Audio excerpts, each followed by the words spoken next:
As it is written in Book of Psalms, Psalm 46:10, "Be still, and know that I am God. Tonight, be still." Let God quiet what has been moving too fast. Let God settle what has been weighing on your mind. Let God take what you have been trying to figure out and hold it for you. Let God slow your thoughts. Let Him bring calm where there has been tension. Let Him create space where everything has felt crowded. Whatever is unclear, whatever feels unfinished, whatever has been on your mind. In the days following the crucifixion of Jesus, Jerusalem was unsettled. Not in noise, but in thought, in memory, in quiet conversations that carried uncertainty. Jesus of Nazareth, the one many had followed, listened to, and believed in, had been arrested, judged, and executed. And for those who had placed their hope in Him, this was not the outcome they expected. They believed He would restore Israel, that He would lead, that He would establish something visible, something lasting. But instead, they saw Him suffer, they saw Him placed on a cross, and they saw Him die. And in that moment, everything they thought they understood began to break apart. Yet even after His burial, the situation did not become clearer.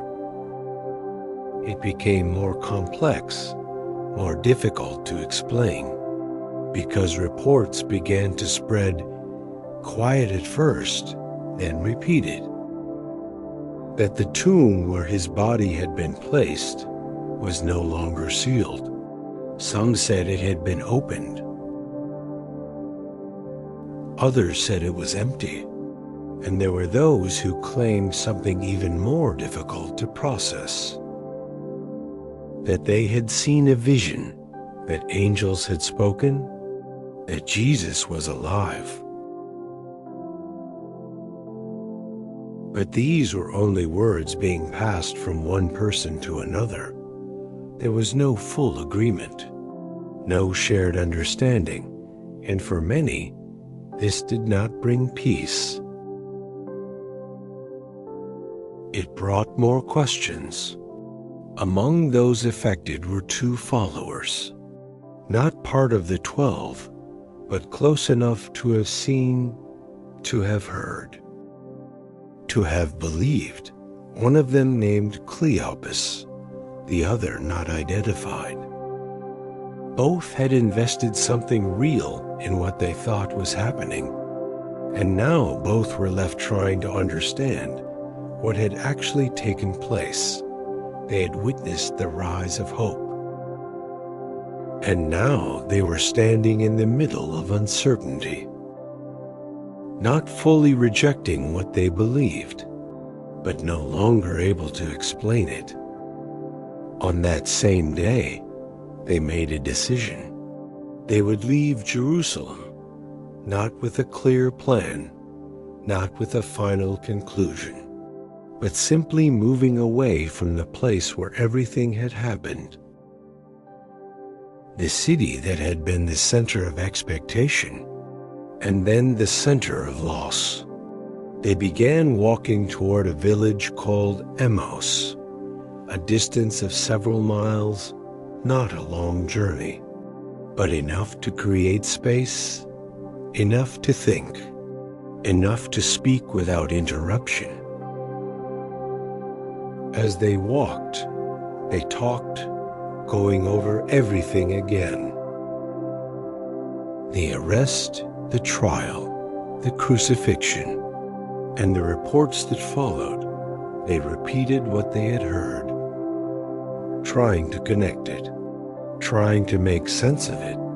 But each thought led to another question, and each explanation felt incomplete. They had information, but not clarity, memory, but not understanding. And as they continued along the road, their conversation did not resolve anything. It only revealed how much remained uncertain. They were not celebrating. They were not confident. They were processing slowly, carefully, holding on to what they knew, while trying to understand what they did not. And as they moved further away from Jerusalem, they carried with them the weight of everything they had seen and everything they could not yet explain. They continued walking, still discussing the same events, still trying to make sense of what had happened, without reaching a conclusion, moving further from Jerusalem, while carrying the same unanswered questions with them. As they continued along the road, still speaking about everything that had happened, a man came near and began walking with them. He did not interrupt immediately.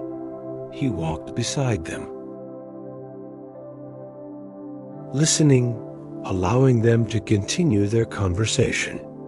And as they spoke, he remained present, moving at the same pace, sharing the same road, but they did not recognize him.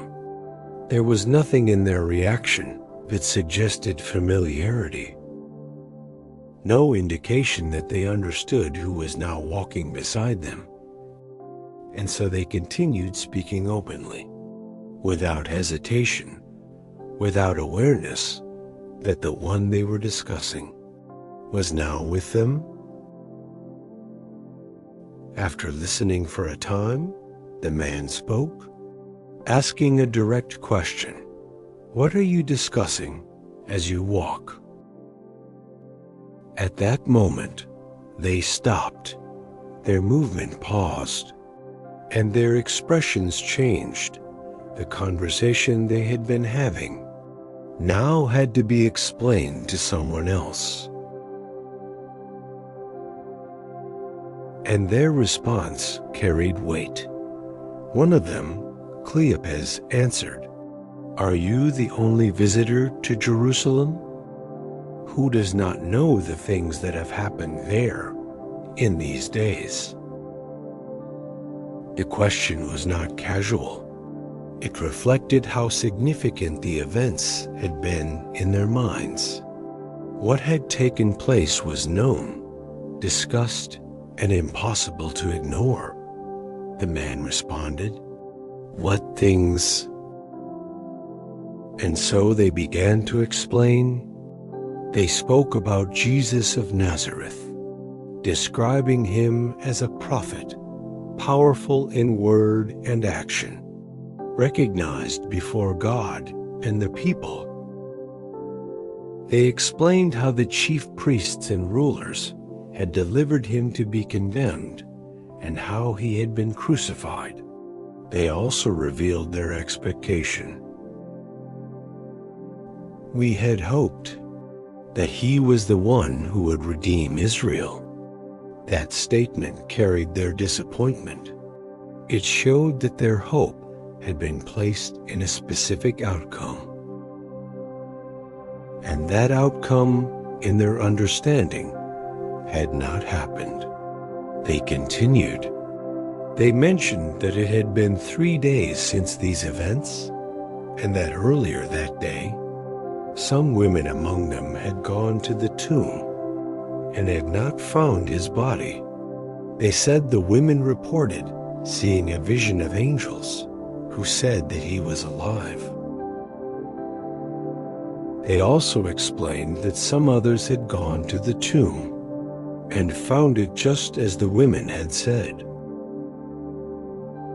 But they did not see him. As they spoke, they laid out everything they knew. Every detail they had heard, every report that had reached them, presenting it as it had been given without resolution, without a final conclusion. And through all of this, the man walking with them listened. He did not interrupt their explanation.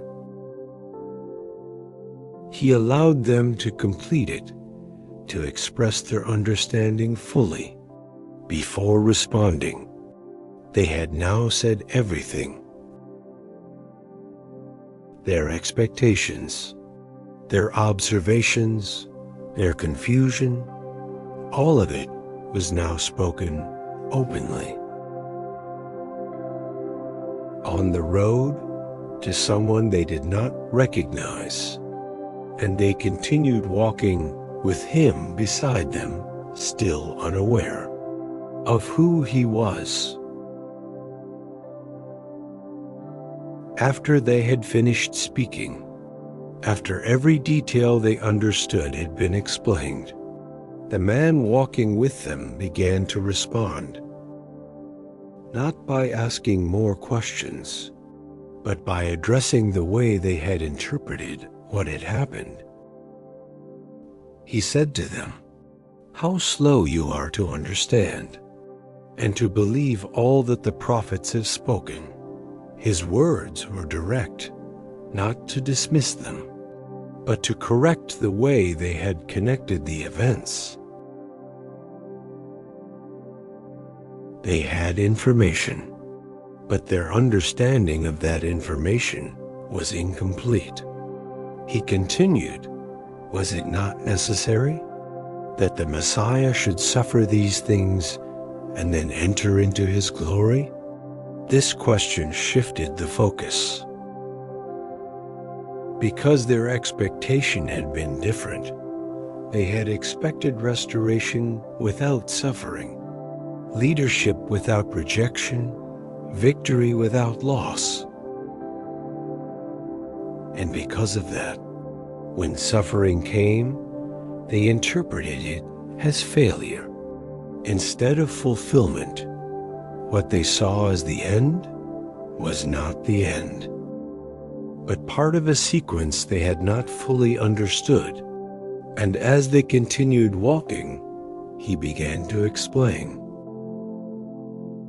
Not briefly, not in general terms, but in detail, starting from the writings of Moses, moving through the prophets, connecting each part step by step, showing that the idea of a suffering Messiah had already been written, that it was not new, not unexpected, but already established within the scriptures they had heard many times before. He explained how the early writings pointed to a pattern, that sacrifice, suffering, and redemption were connected, not separate, that what appears as loss can serve a purpose within a larger plan. And as he continued, he moved through what had been written, showing that rejection was not outside of what had been spoken, but part of it, that the one who would come would not be accepted by all, and that this rejection would lead to suffering. They listened without interrupting, because what they were hearing was not unfamiliar in source, but unfamiliar in explanation. These were scriptures they had heard before, but not explained this way, not connected this way, not applied to what they had just witnessed. As he continued, he explained that suffering was not the final point. It was followed by something else, that the sequence did not end with death, but moved beyond it, and that what they had seen did not contradict what had been written. It aligned with it, but their expectation had stopped too early. They had expected the outcome without understanding the process. Step by step, their interpretation began to shift.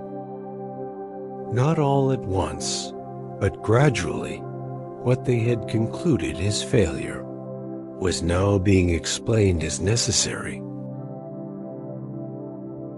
What they had seen as loss was being shown as part of something larger, and what they had not been able to connect was now being placed into order. The road continued, and so did the explanation, not rushed, not shortened, but extended, allowing each point to be understood before moving to the next. He did not overwhelm them. He guided them, moving from one part of the scripture to another, building understanding gradually, correcting without force, explaining without interruption. They remained focused because what they were hearing addressed exactly what they had been trying to resolve. Their confusion was not ignored. It was being answered, point by point, through what had already been written. And as they listened, their earlier conclusions became less certain, and their understanding began to change. They still did not recognize him. There was no moment yet where they realized who was speaking, but the effect of his words was present, because the explanation was clear, and it directly addressed the gap in their understanding. They had all the pieces before, but not the structure, and now the structure was being built in front of them.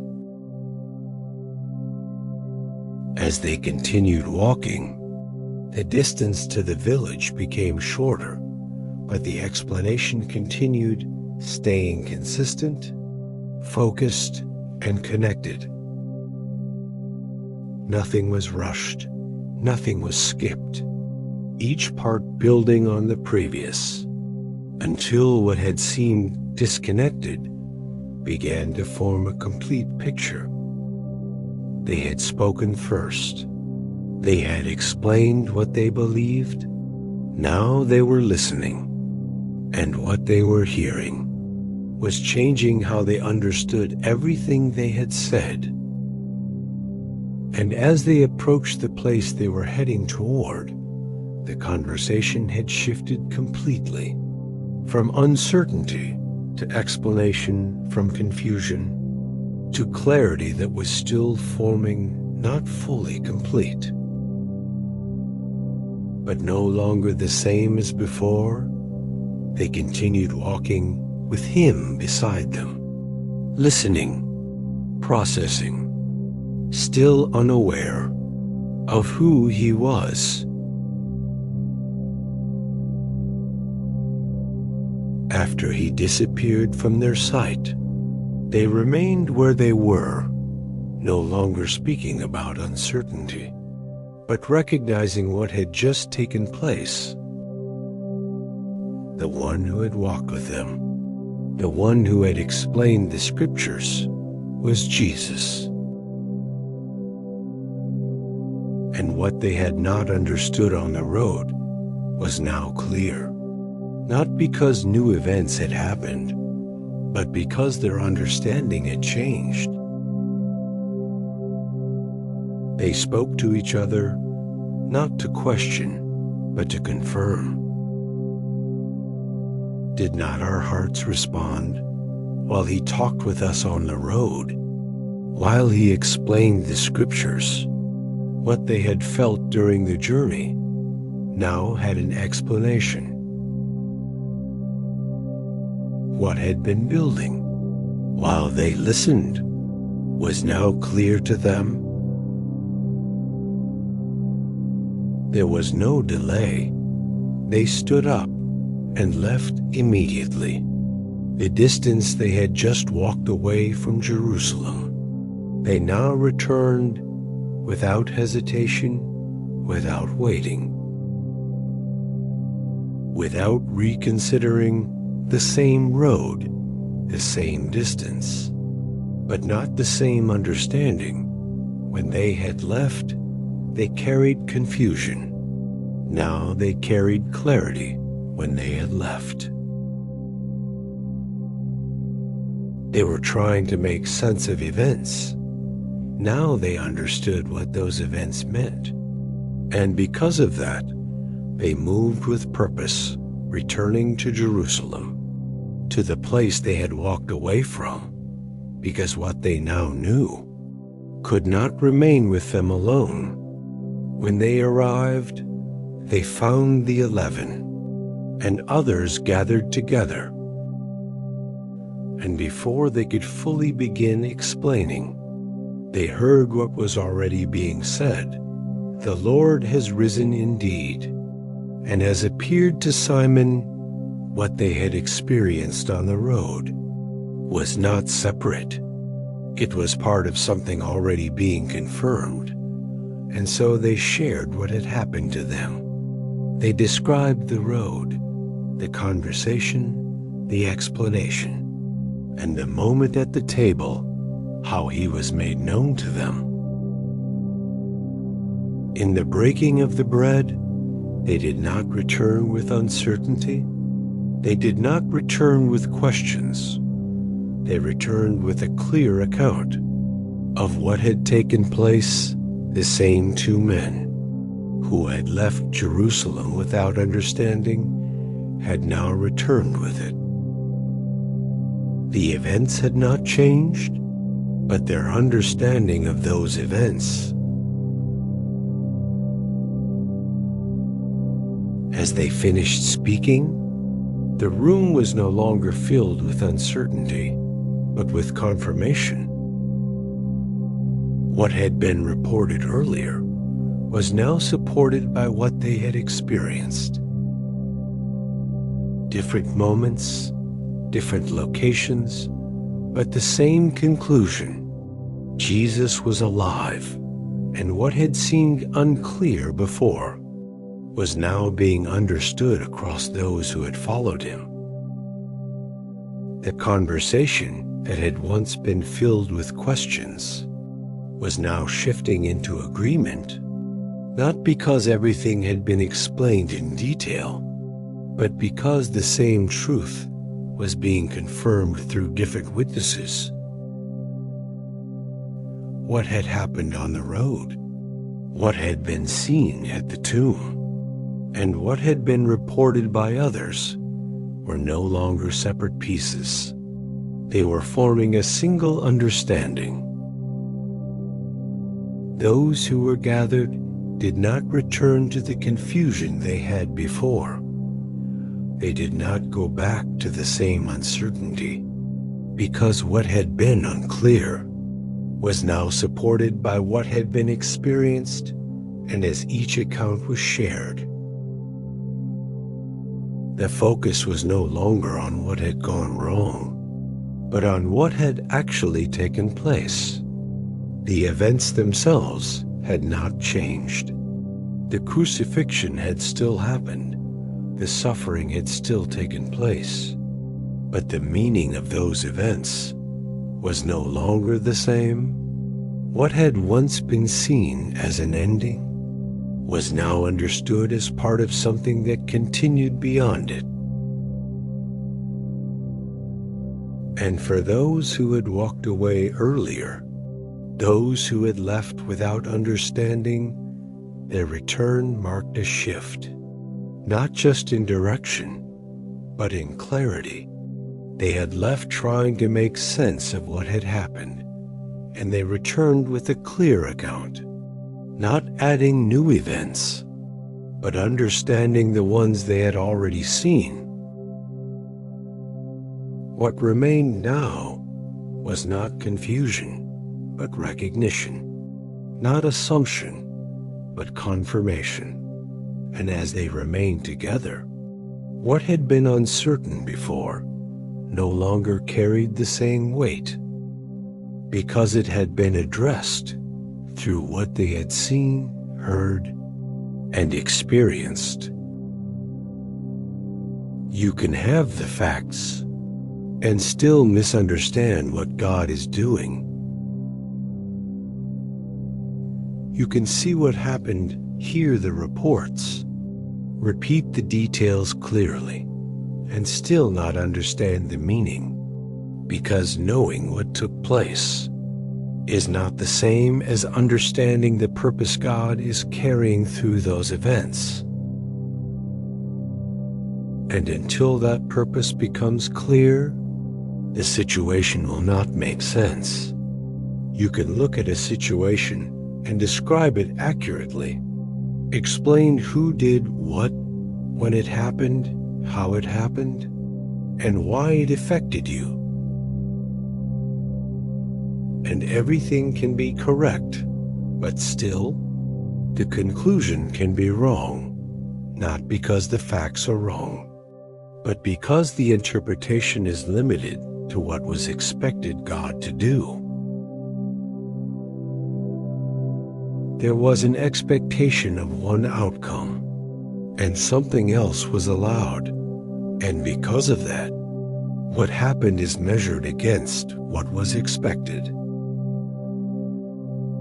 And when the two do not match, it is assumed something failed, something went wrong, when in reality, it may still be unfolding. Something can stand right in front of you, something God allowed, something real, something already completed in your eyes, and still be misunderstood because it is being defined too early, labeled as finished, when God has not finished with it yet. And that creates a conclusion based on a moment. Instead of the full process, it can feel like something does not make sense, not because it has no meaning, but because the meaning is not yet visible. And until what God is doing beyond the surface is seen, the situation continues to be evaluated only by what is visible. Correct information can be held and still lead to the wrong conclusion about God's work. The outcome can be viewed and assumed to represent failure, when it may actually represent a step, a transition, or something necessary for what comes next. But when the focus remains on the expected result, the purpose in what actually happened is missed. The same situation can be revisited, the same facts repeated, the same details analyzed, trying to force it to match what was believed God should have done.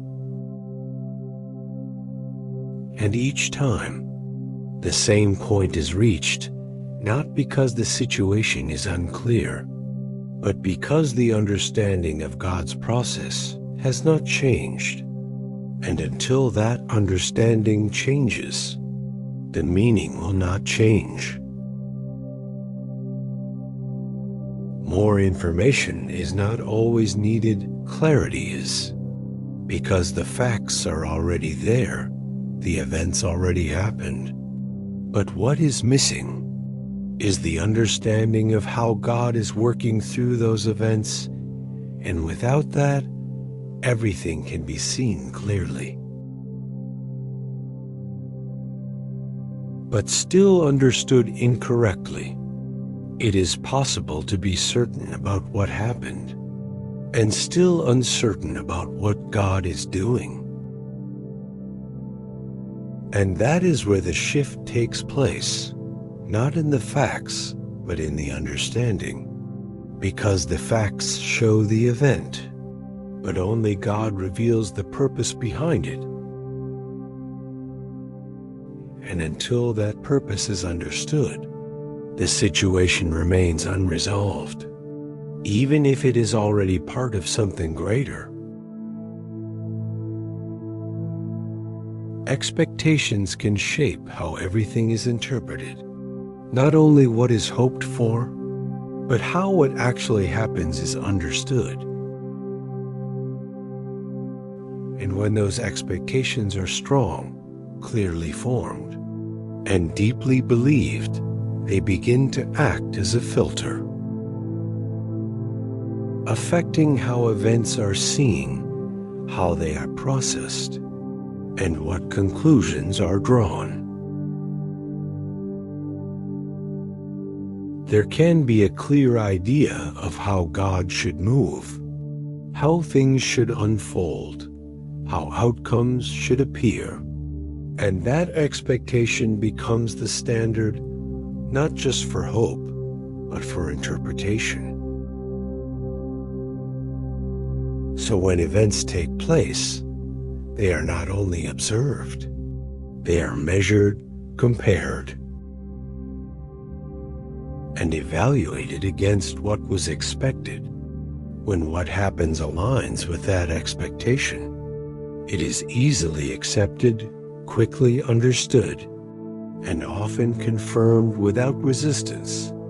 But when what happens does not match, the response changes, not because the facts are unclear, but because they do not fit the expectation that was already established. Something real can take place, something that is part of what God is doing, and still be misunderstood, simply because it does not match the expected outcome. And instead of adjusting the expectation, the meaning of the event is questioned or defined incorrectly. Expectations can be built over time, shaped by what has been learned, what has been heard, and what has been assumed. And once they are established, they begin to guide interpretation automatically, without being examined, without being challenged, even when the situation no longer supports them. There can be a strong belief that something should happen in a certain way, at a certain time, with a certain result. And when that does not take place, it creates tension, not because God is absent, but because what is happening does not match what was expected.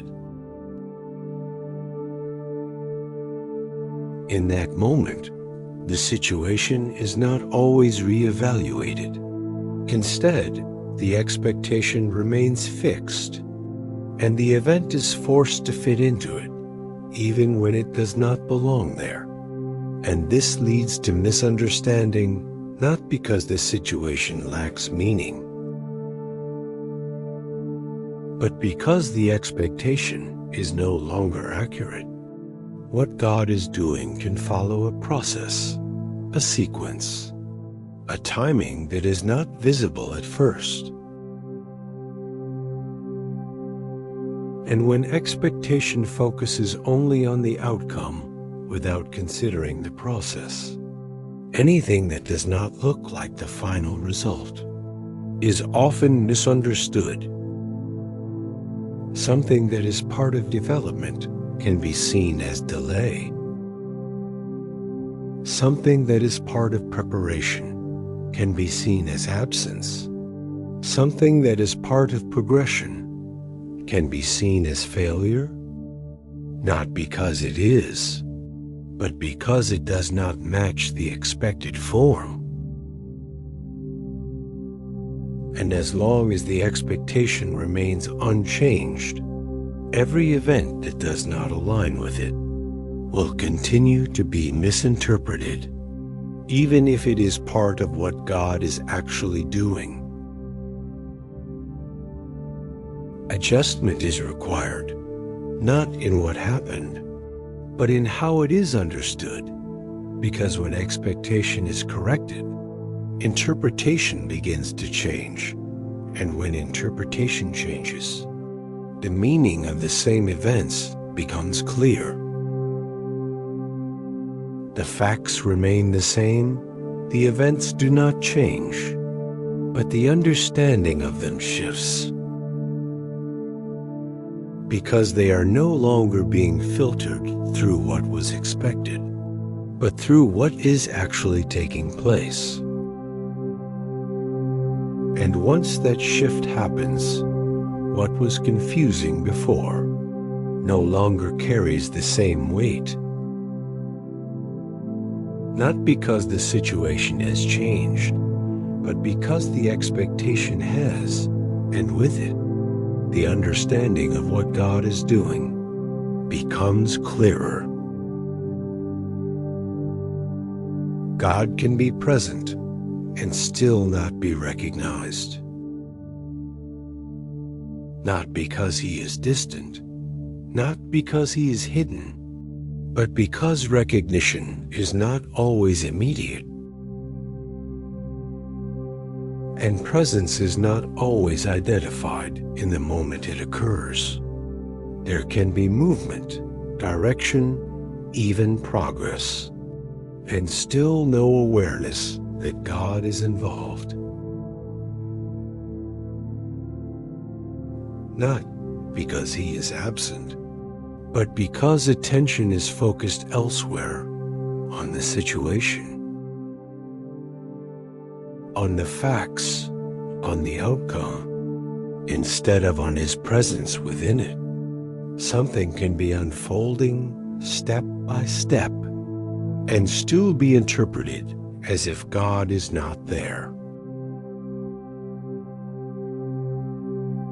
Simply because it does not match the expected way he should appear. And when expectation defines how presence should look, anything outside of that is often overlooked. God does not always announce his presence, does not always interrupt, does not always make himself immediately obvious. And because of that, what is happening alongside his presence is often processed without recognizing him within it. There can be conversation, reflection, even searching for answers, and still no awareness that God is already involved. Not because the search is wrong, but because recognition has not yet taken place. The situation can feel unresolved, uncertain, even disconnected, while at the same time, God is already present within it, guiding, allowing, and working through it. Without being identified immediately, recognition is not always tied to presence. It is tied to understanding. And until understanding develops, presence can remain unnoticed. Even while it is active, there can be a focus on what is missing. What has not happened, what has not been resolved, and in that focus, what is already present can be ignored. Not intentionally, but because attention is directed toward expectation instead of reality. God's presence does not depend on being recognized. It remains consistent, whether it is seen or not. Whether it is understood or not. And because of that, lack of recognition does not equal absence. Something can be experienced fully, lived through completely, and only later understood differently. not because the moment changed, but because recognition finally occurred. And when recognition comes, it does not create a new reality. It reveals what was already there. What was already present, what was already happening. The situation remains the same. The events remain the same, but the awareness changes. And with that awareness, the understanding of God's presence becomes clear.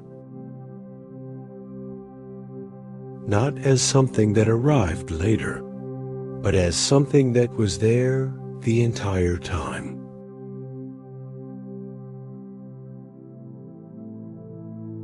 Understanding does not come automatically. It does not come simply from seeing events, or hearing information, or repeating what took place, because facts alone do not produce clarity. They require explanation, and without that explanation, the meaning remains incomplete. There can be access to information, accurate information, detailed information, and still no clear understanding. Not because anything is missing, but because the connection between the facts has not been made, and until that connection is established, the situation remains unresolved. Assumption attempts to fill that gap, drawing conclusions quickly, based on what seems logical, based on what was expected, based on partial understanding. But assumption does not produce clarity. It produces conclusions that feel complete, while still being incomplete. Explanation is different. It does not rush. It does not skip steps. It connects one point to another, builds understanding gradually, and aligns what is seen with what it actually means. And without that process, interpretation remains unstable. There can be a tendency to move from event to conclusion without pausing to understand the process in between. And when that happens, the conclusion is formed too early. Before the full meaning is revealed, what appears obvious on the surface can carry a different meaning underneath. And without explanation, that deeper meaning remains hidden, not because it is not there, but because it has not been brought into view. Explanation requires time, requires attention, requires a willingness to reconsider what was previously assumed. And without that, the same facts continue to produce the same misunderstanding. Something can be seen clearly and still be misunderstood until it is explained correctly. And once that explanation is given, the same facts begin to align, not because they changed, but because they are now understood in the right order and with the right meaning. Assumption simplifies, but it does not clarify. It reduces complexity too early, and in doing so, it removes the steps that are necessary for full understanding. Explanation restores those steps, places each part in sequence, and reveals how everything connects, and through that process, clarity develops. Not suddenly, but progressively. The situation itself does not need to change. The facts do not need to be replaced. What changes is the understanding of how those facts relate. And once that relationship is clear, the confusion that was present before no longer holds the same weight. And without explanation, understanding remains incomplete, no matter how clear the facts appear, because clarity is not produced by information alone, but by how that information is explained and understood.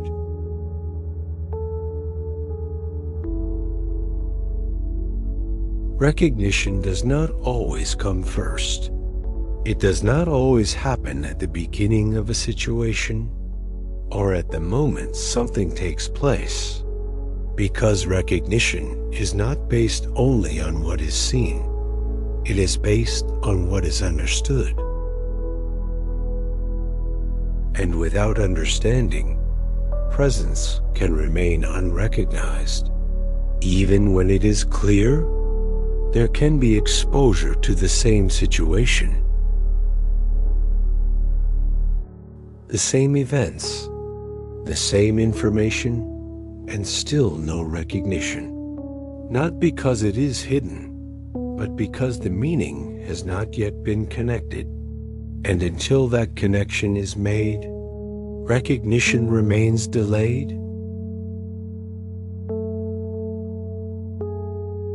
There can be movement, conversation, explanation, all taking place, and still no awareness of what is actually in front of you.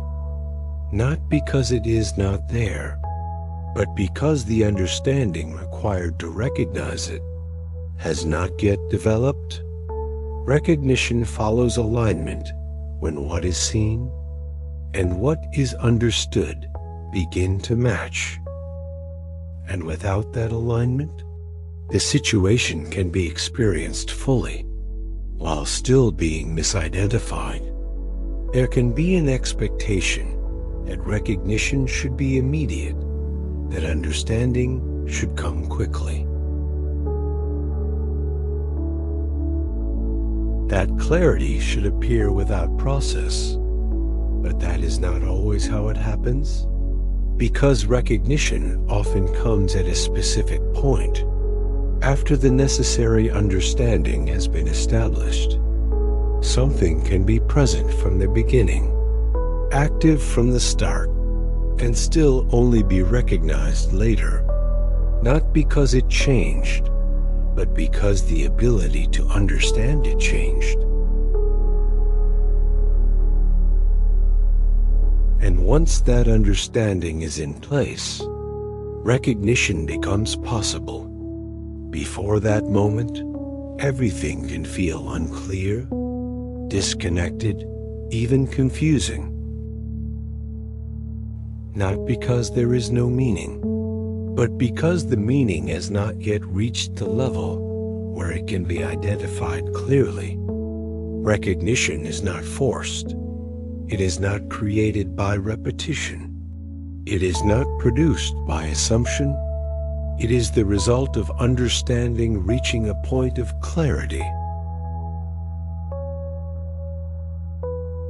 where what is present can finally be identified for what it is. And when recognition happens, it does not create something new. It reveals what was already there, what was already happening, what was already present, and that shift. From not recognizing to recognizing comes from understanding being completed, not from the situation changing. The events remain the same, the facts remain the same, but the awareness changes, and through that awareness, recognition becomes clear. Not as something that arrived later, but as something that was present from the beginning.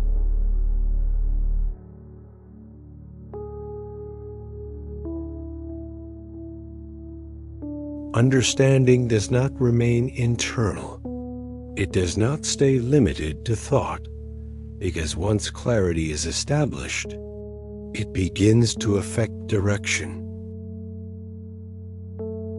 And when understanding changes, movement changes with it. As it is written in Gospel of Luke, Luke 24:33, and they rose that same hour and returned to Jerusalem. Movement followed understanding, not delay, not hesitation. There can be a period where movement is uncertain. Decisions are not clear. Direction is not defined. Not because there is no desire to move forward, but because the understanding behind that movement is incomplete and without clarity. Direction remains unstable. Action can still take place. Steps can still be taken. But without understanding, those steps are often shaped by assumption or influenced by confusion, and as a result, movement does not remain steady. It shifts, it pauses, it hesitates. When understanding is corrected, movement becomes intentional, not forced, not rushed, but aligned, because the decision to move is no longer based on uncertainty, it is based on clarity. And once that clarity is present, direction becomes defined. There is a shift from hesitation to action, from questioning to movement, not because the situation itself changed, but because the meaning behind it became clear. And once that meaning is understood, the response follows without resistance. What was once avoided can now be approached. What was once left behind can now be returned to. Not because the external situation is different, but because the internal understanding is no longer the same. Movement reflects understanding, and when understanding is incomplete, direction reflects that uncertain, inconsistent, unresolved. But when understanding becomes clear, direction follows that clarity, naturally, without force. There is no need to create movement artificially, no need to push forward without clarity, because once understanding is established, movement becomes a result, not an effort. It follows what has been made clear. The same path can exist, the same options can remain. But the decision to move in a specific direction becomes evident. Not because something new was added, but because what was already present is now understood correctly. Understanding does not stay isolated. It produces response, it produces movement, it produces direction. And once that shift takes place, the path forward is no longer uncertain. Not because every detail is known, but because the meaning behind the direction is clear. Clarity does not change the events. It changes the understanding of those events. What happened remains the same. The sequence does not shift. The facts do not adjust. But once clarity is present, the meaning attached to those same events becomes different. As it is written in Gospel of Luke, Luke 24:32, "Did not our hearts burn within us while he talked with us on the road, while he opened to us the scriptures. The events on the road had already taken place, but the understanding of them came after.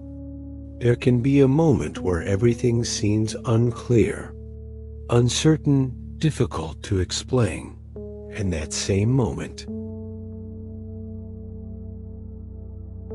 once understood correctly, no longer carries the same confusion, not because anything changed in the event, but because the interpretation changed. The same facts that once created doubt can later produce clarity.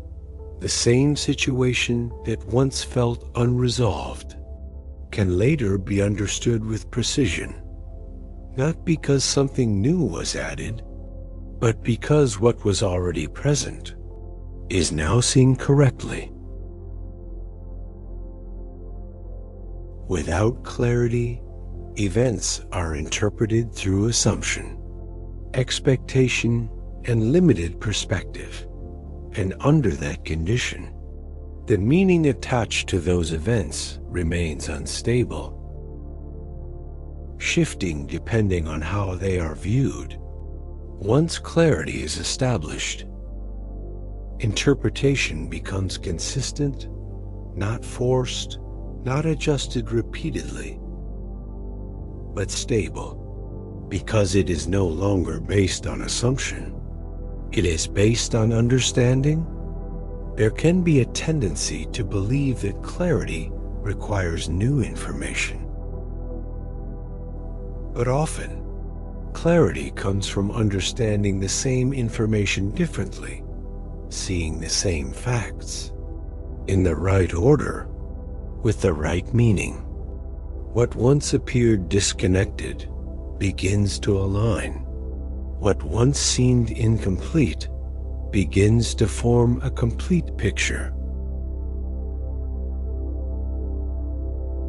Not because new events occurred, but because the connection between them is now clear. Clarity does not remove the events. It redefines them, placing each part where it belongs, showing how each step connects to the next. And through that process, confusion is replaced with understanding. The situation remains the same, the timeline remains the same, but the weight of it changes. Because it is no longer being carried without meaning. It is now understood within its proper context. And once that clarity is reached, the same events that once caused uncertainty no longer hold that position, not because they disappeared, but because they are now understood correctly. And through that understanding, their meaning becomes stable, clear, and no longer subject to confusion. There is often an expectation that timing should be immediate, that understanding should come quickly, that outcomes should appear without delay. And when that does not happen, the situation begins to feel uncertain, not because God is absent, but because the timing does not match what was expected.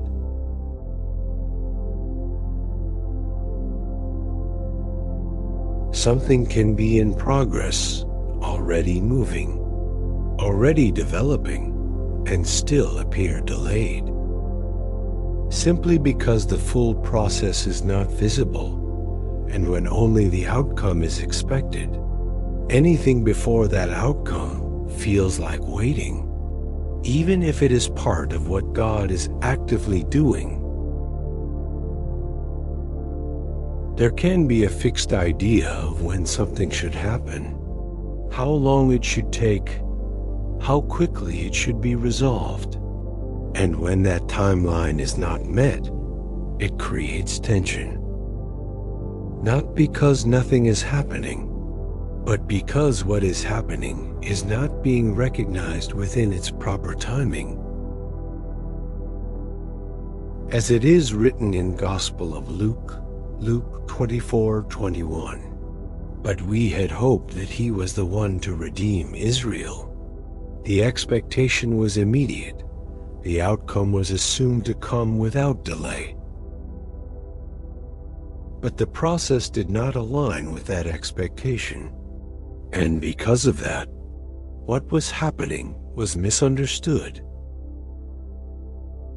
Timing is not always revealed in advance. It is not always explained before the process begins. And without that understanding, the present moment can feel incomplete.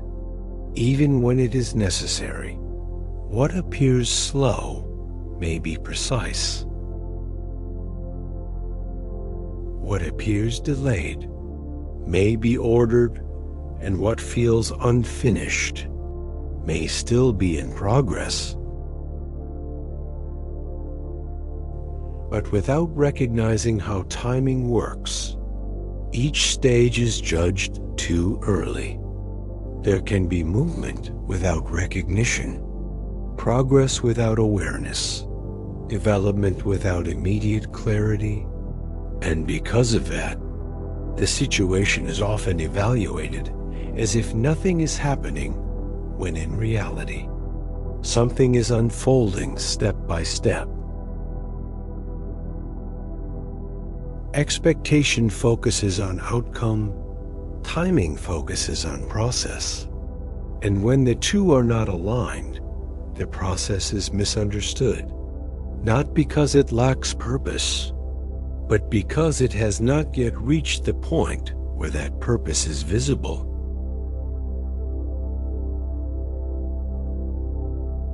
The same situation, once completed, will be understood differently, not because the events changed, but because the timing reached its full point.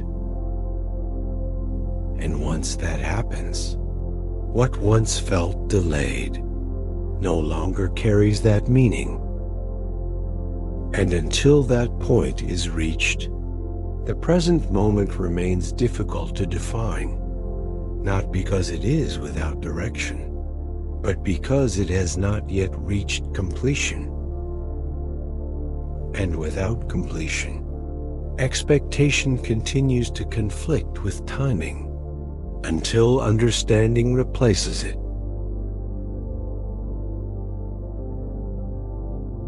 There can be exposure to truth, clear truth, accurate explanation, and still no change. Not because the truth is weak, but because hearing it is not the same as receiving it. And until truth is received, it does not produce understanding. Words can be spoken, explained, repeated, and still remain external, processed at the surface, acknowledged without being accepted. And in that condition, nothing shifts, because what is heard has not been allowed to settle into understanding. There can be agreement at a basic level, recognition that something is correct, and still no transformation, because receiving truth requires more than hearing it. It requires alignment, a willingness to let what is heard replace what was previously assumed.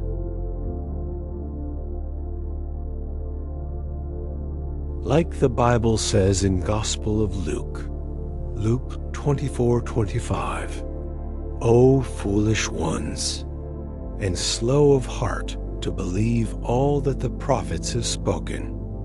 The issue was not absence of truth. The words had already been given, but they had not been fully received. And because of that, understanding remained incomplete. Truth can be present, fully explained, clearly connected, and still resisted.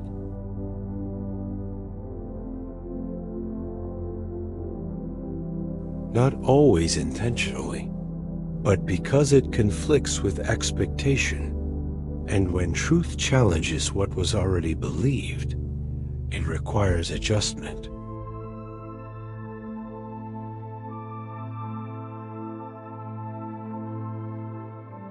And without that adjustment, it remains outside, not fully accepted. There can be a tendency to hear, and then return to previous understanding, to acknowledge, and then continue interpreting the same way.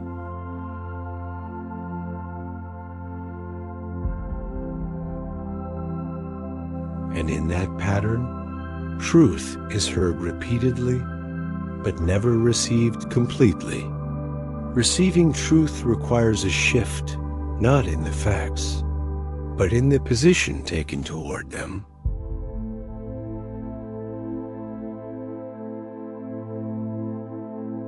It requires letting go of conclusions that no longer align, and allowing what is true to redefine the situation.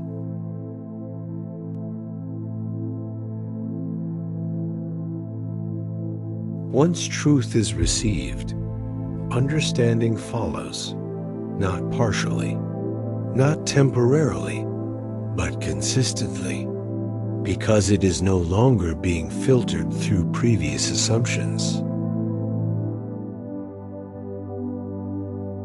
It is now being understood in its proper form. The same words, once received, no longer remain external. They become internal, shaping interpretation, guiding understanding, and replacing confusion with clarity.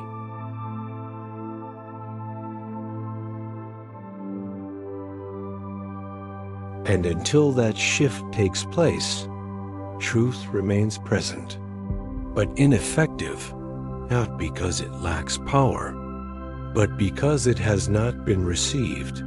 And without being received, it cannot produce the understanding it was meant to bring.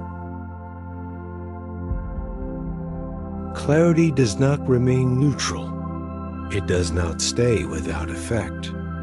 Because once something is understood, it creates responsibility. Not forced, but necessary. And when understanding becomes clear, it requires a response.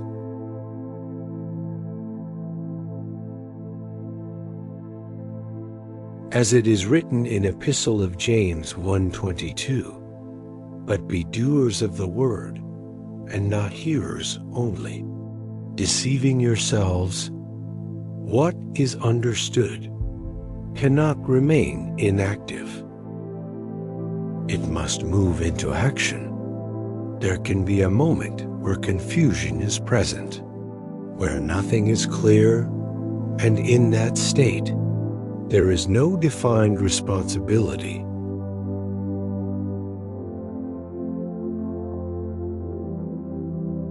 Because understanding has not yet been established, but once clarity is reached, that position changes.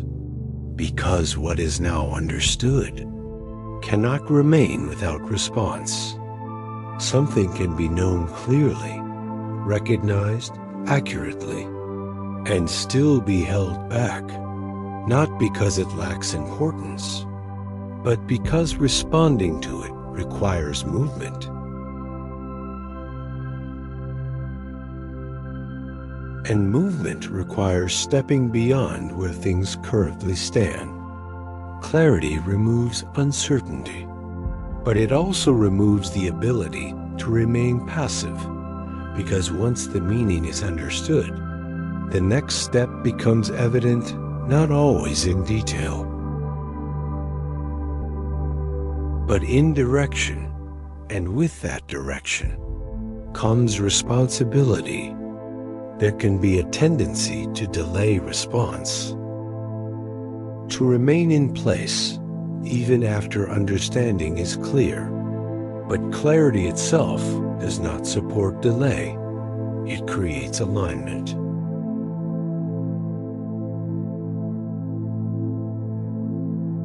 And alignment leads to movement. What is understood carries weight, not because it is heavy, but because it defines what comes next. And ignoring that understanding does not remove it. It only creates resistance. Between what is known and what is done, the same situation that once allowed uncertainty no longer allows it after clarity.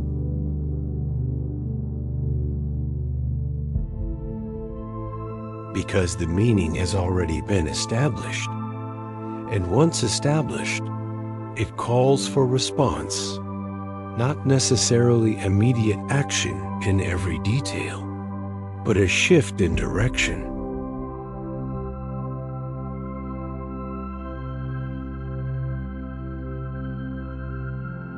Responsibility does not come from pressure. It comes from understanding. And once something is understood clearly, the responsibility attached to it becomes unavoidable. Not imposed from outside, but produced from within the understanding itself. Clarity defines the next step, even if that step is simple, even if it is immediate, because once the meaning is known, remaining unchanged no longer aligns with what has been understood. And because of that, clarity always leads somewhere. It does not end where it begins. It moves forward through response, through action, through direction, and once that process begins, what was understood becomes active, no longer just known, but expressed through what follows.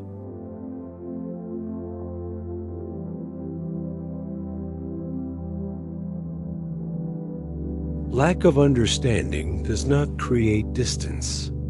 Confusion does not remove presence. Uncertainty does not cancel what God is doing.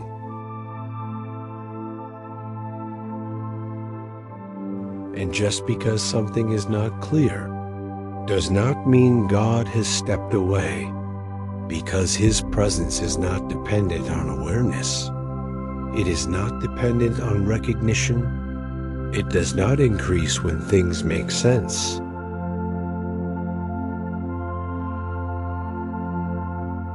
And it does not decrease when they do not, and that means even in moments where nothing connects, where the situation feels unresolved, where the outcome does not match what was expected, His presence remains exactly the same, unchanged, consistent, not adjusting based on perception, but remaining grounded in who He is. There can be a moment where everything feels uncertain, where nothing is aligning, where the direction is not clear. And in that space, it can begin to feel like something is missing, like something has shifted, like what was once understood is no longer clear. And as that feeling grows, it becomes easy to assume distance, to assume disconnection, to assume that God is no longer as close, no longer as involved, no longer moving the same way. But that conclusion is not based on reality. It is based on perception, and perception without understanding does not always reflect what is true. You can be in a situation where you are trying to make sense of everything, going over the same details, the same outcome, the same sequence, and still not finding clarity.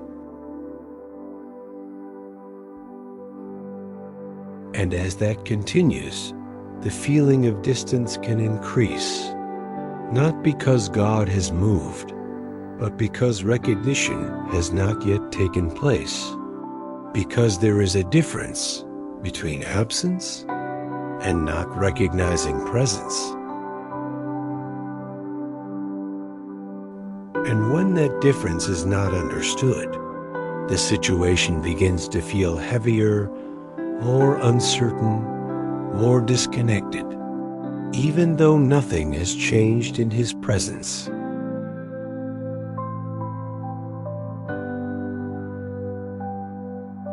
As it is written in Book of Job, Job 23:9, "Behold, I go forward, but He is not there, and backward, but I do not perceive Him. On the left hand, when He is working, I do not behold Him. He turns to the right hand, but I do not see Him." The absence described was not actual. It was perceived. God was present, even while not being recognized.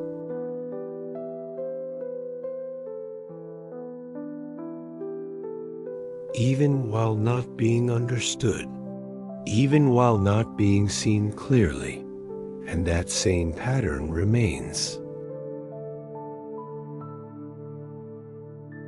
Presence does not depend on perception.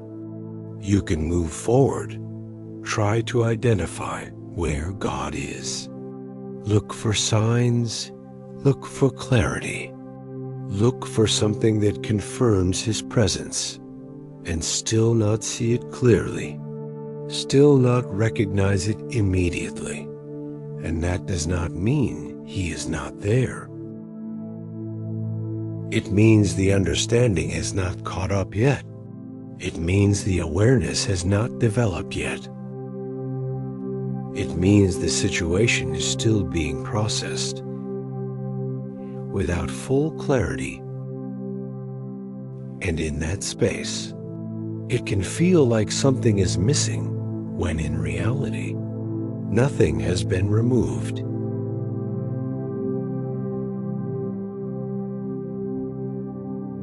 God does not withdraw because something is unclear. He does not step back because the situation is confusing. He does not remove Himself because the outcome does not match expectation. He remains steady, present, involved, even when nothing about the situation feels settled.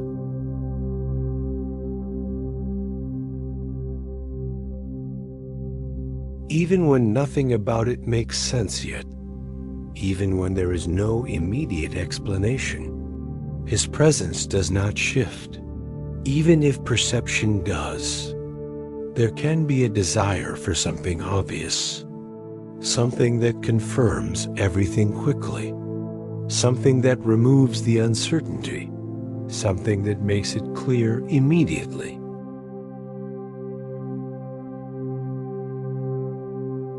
But presence is not always revealed through what is obvious. Sometimes it is there, fully present, fully active, without being recognized right away. And that delay in recognition does not mean delay in presence. It only means delay in understanding. Presence exists before recognition, not after. It does not wait to be understood. It does not wait to be acknowledged. It does not wait to be identified. It is already there, already active, already involved, and recognition comes later.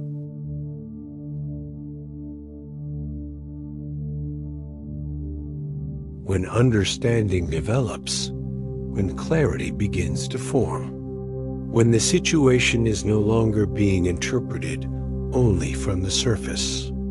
You can be in the middle of something that does not make sense, something that feels incomplete, something that raises more questions than answers, and still, God is not distant from it.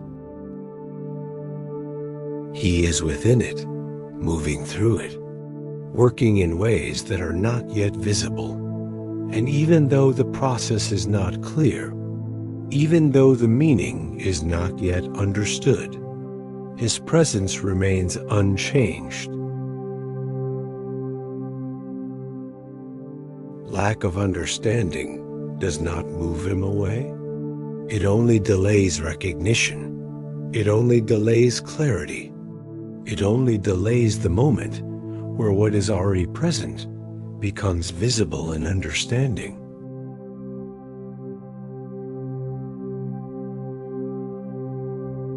And until that moment comes, the situation can feel different than it actually is, not because reality has changed, but because perception has not caught up.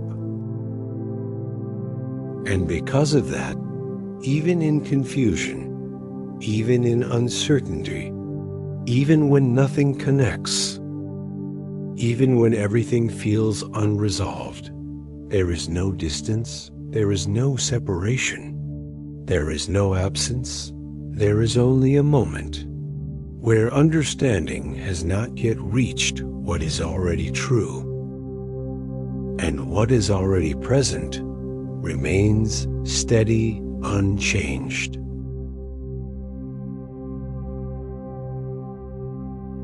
Not everything that feels slow is out of place.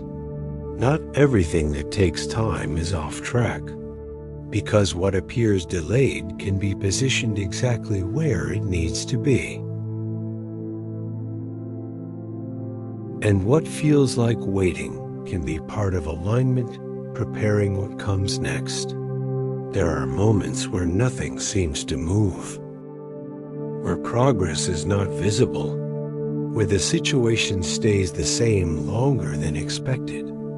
And in that space, it becomes easy to label it as delay. To assume something is not working, something is not happening, something is not moving forward. But that conclusion is made too early, because not all movement is visible. Some things are being positioned, not produced. And there is a difference between something being held back and something being set in place. When something is out of alignment, speed does not help. Progress without alignment creates problems later. And because of that, what feels like slow movement or no movement at all can actually be correction positioning. Preparation for something that cannot happen correctly until everything is in place. Like the Bible say in book of Ecclesiastes 3:1, to everything there is a season, and a time to every purpose under heaven.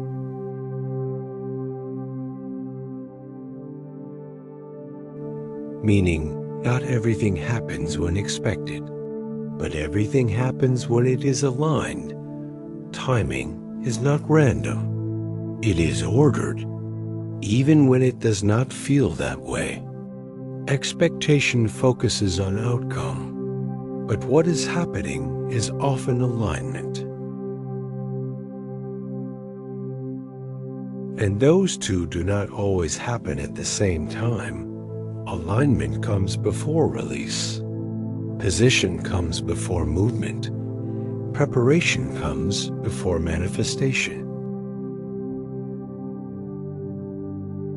And when those steps are skipped, the outcome does not hold. That is why delay exists. Not as a denial, but as a positioning phase. Something can be forming without being seen. Something can be moving without being noticed, and because of that, it gets labeled as delay, when in reality, it is alignment taking place. Outside of what is immediately visible, there are situations where if things moved faster, they would break. If they happened sooner, they would fail. If they came earlier,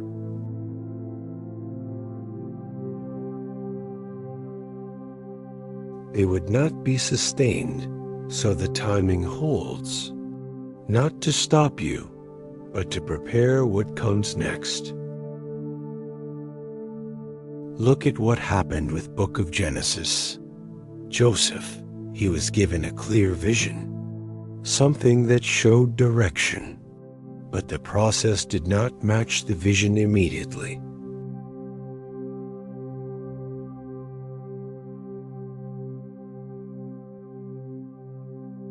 Instead of moving forward quickly, everything slowed down. Rejection, transition, positions that did not align with what was shown, and from the outside, it looked like delay. Nothing matched expectation. Nothing made sense at the moment, but each stage was alignment. Each position placed him where he needed to be.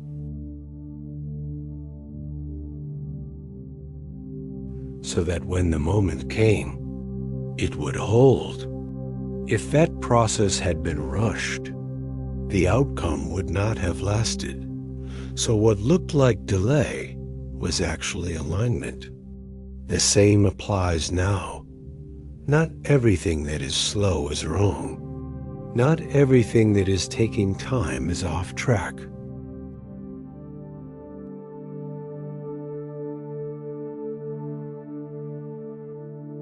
Some things are being prepared in a way that cannot be rushed. Some things require structure before they move. Some things need alignment before they are released. And because that process is not always visible, it feels like nothing is happening. But something is. Progress is often measured by what can be seen. But alignment works beyond that. It adjusts what is not visible yet. It positions what has not been revealed yet. And because of that, it does not always look like movement. But once alignment is complete, movement becomes natural, things begin to shift. Direction becomes clear, and what felt stuck begins to move without resistance, not because it suddenly started working, but because it was ready.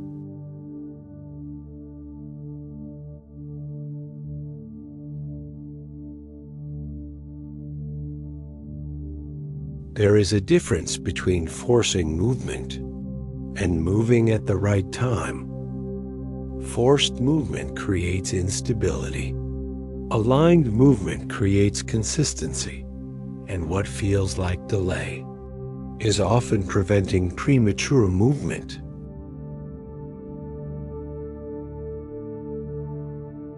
Movement that would not hold if it happened too early. That is why patience is required. Not passive waiting, but understanding that timing is not controlled by urgency. It is controlled by readiness. And when something is ready, it moves. When it is not, it aligns, and alignment does not always look like progress.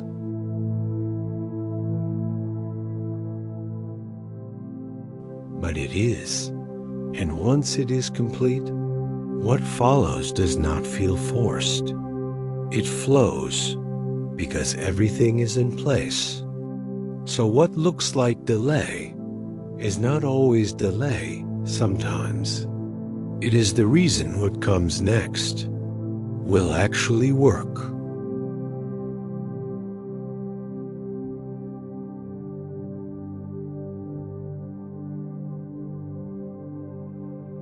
There can be moments where nothing connects, where the situation does not make sense, where direction feels unclear.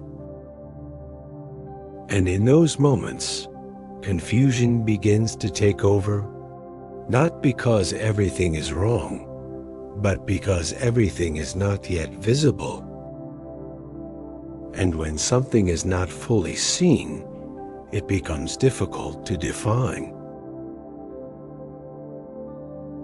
Confusion can feel like a signal that something is off, like a sign that direction is wrong.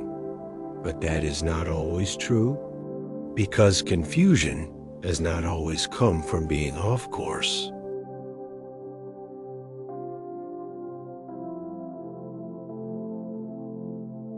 Sometimes it comes from being in a process that is not yet complete. There is a difference between being lost and not having full clarity. Being lost means there is no direction, but confusion can exist even when direction is still correct. It only means the full picture has not been revealed yet. You can be moving forward, step by step, still aligned, still within what God is doing, and yet not understand what is happening. Not see how it connects, not recognize where it is leading, and in that space, confusion begins to grow.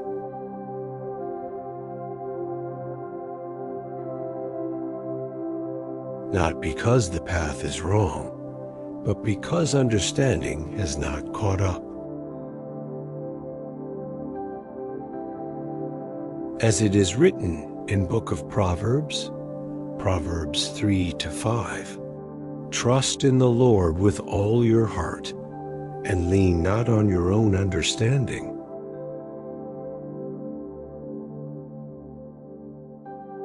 There will be moments where understanding is not enough, where clarity is not available, and still movement continues. Not because everything is clear, but because direction does not depend entirely on immediate understanding.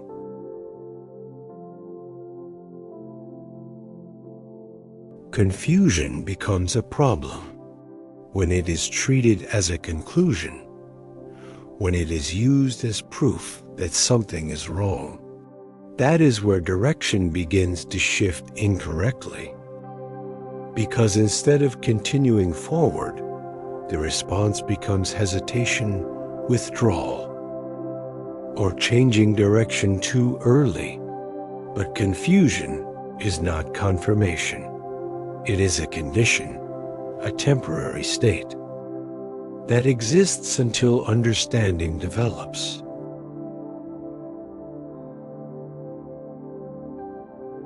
There are moments where everything seems unclear, but stopping is not the answer, because clarity is not always found before movement. Sometimes clarity comes after the step is taken, after the process continues, after the situation unfolds further.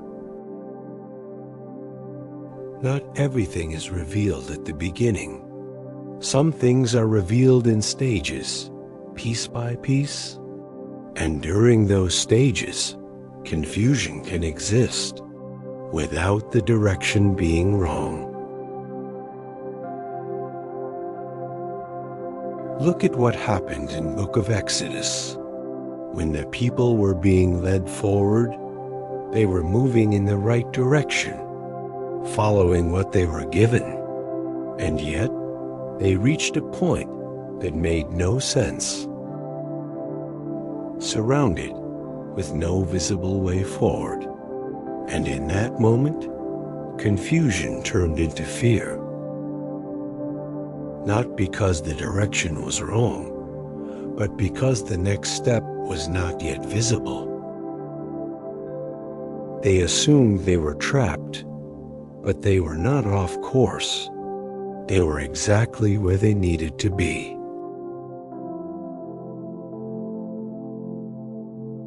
The confusion came from not seeing what was about to happen next, and that is often the case.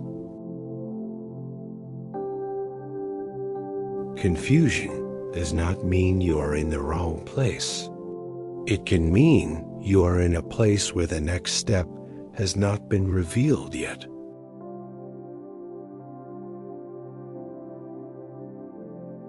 There is also a tendency to depend fully on understanding, to require everything to make sense before continuing.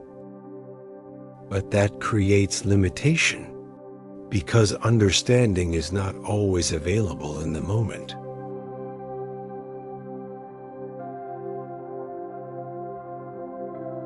There will be times where movement is required, even when clarity is not complete, not without direction, but without full visibility, knowing that not seeing everything does not mean nothing is there.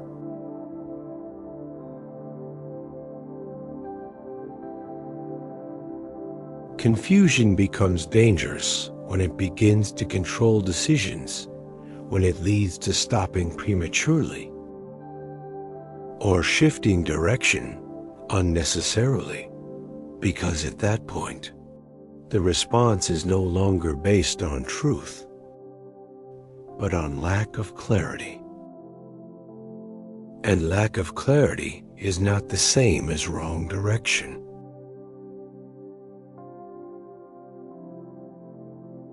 The path can still be correct, even when it does not feel clear, even when it does not make sense yet, even when nothing connects fully. Clarity does not always come at the beginning.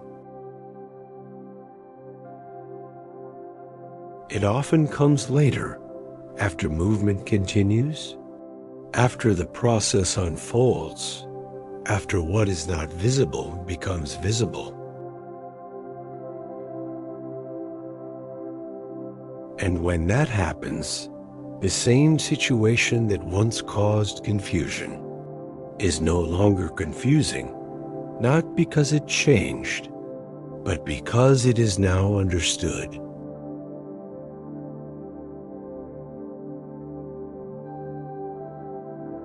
So confusion should not be treated as a final answer. It should be recognized as a temporary condition.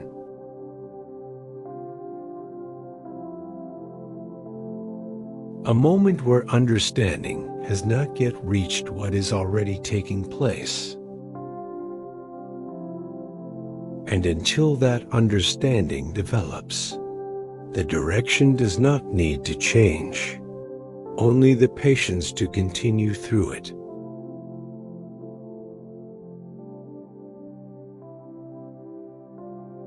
Focus often goes to the result, the final moment, the visible outcome, because that is the part that can be seen clearly, defined easily, and measured quickly. But what God does is not limited to that point.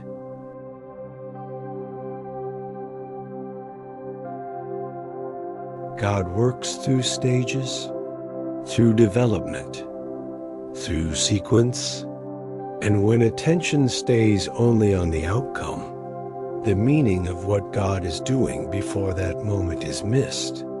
The outcome is only one moment, but the process is where God is actively working, shaping, adjusting, preparing.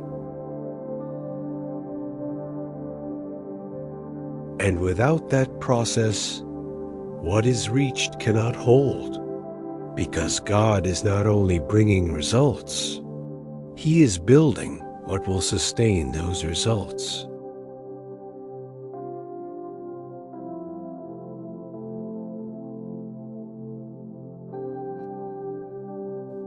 What God does is not only revealed at the end, it is formed over time, through steps that are not always understood immediately, through moments that do not always seem connected, through situations that do not always look like progress, and yet, God is present in each stage.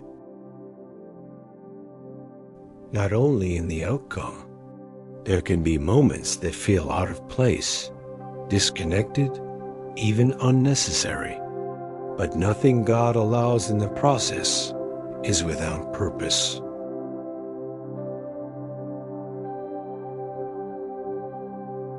Even when it is not clear, God is using each part, each delay, each transition to build something that cannot be formed instantly.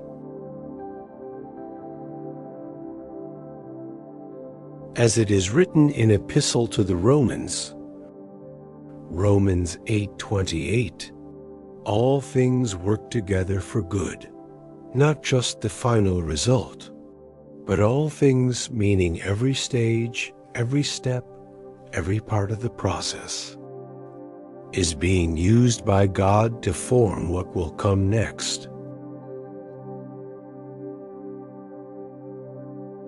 The process is where God aligns, where He corrects, where He develops strength, where He builds understanding. And without those stages, the outcome would not remain stable, because there is a difference between reaching something and being prepared to remain in it. God is not only concerned with arrival, He is concerned with preparation. Because what is given without preparation cannot be sustained, and that is why God does not skip the process, even when it feels slow, even when it feels unnecessary, even when it does not make sense in the moment. Look at what happened in the book of Genesis. Joseph. God gave direction early, but the process did not match what was shown. Instead of immediate fulfillment, there were stages, rejection, delay, difficulty, situations that seemed completely disconnected from the outcome. But God was working through each one, positioning him, preparing him, building capacity for what was ahead. Nothing was wasted. Nothing was random. Even when it looked like things were going in the wrong direction, God was still moving through the process.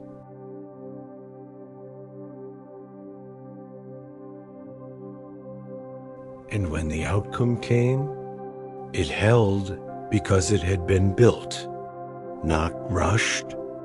The same applies now. When the focus stays only on the outcome, everything that does not look like that outcome feels wrong. Feels like delay, feels like something is off. But God is not limited to the visible result. He is working through the process, shaping what cannot be formed instantly.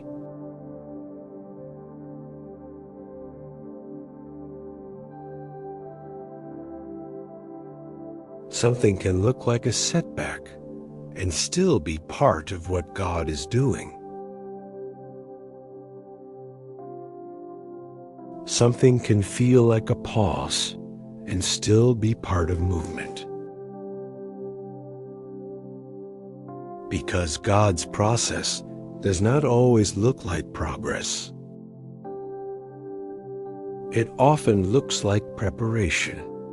There can be pressure to reach the outcome quickly, to move past the stages, to arrive at the final point without going through what leads to it.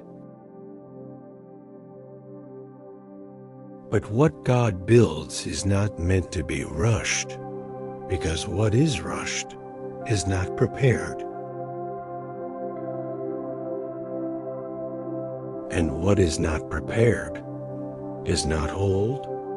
God does not only bring results, He builds through process.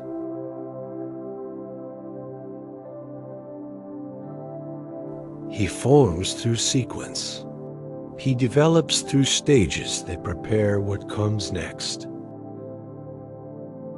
And those stages are not always clear in the moment, because they are not meant to be understood individually.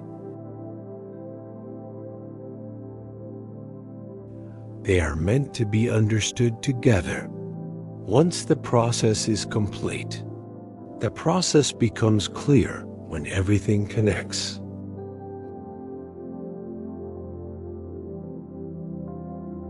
When each stage reveals why it was necessary, when it becomes visible how God was working through each part. But before that, it can feel uncertain, unclear,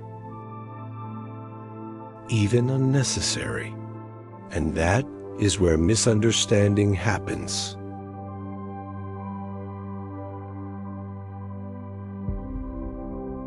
When individual moments are judged without recognizing how God is using them as part of something greater,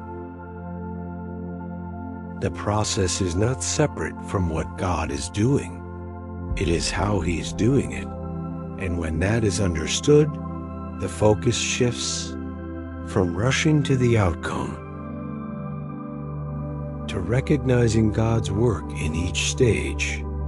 Not everything is meant to look like progress, but everything in the process is being used by God. And once the outcome is reached, it is not only the result that matters, it is the fact that it can now hold, remain, and continue because God built it, not just delivered it. Not everything that is real is visible. Not everything that is active can be identified immediately. And because of that, absence can be assumed where there's actually presence, simply because it has not yet been recognized.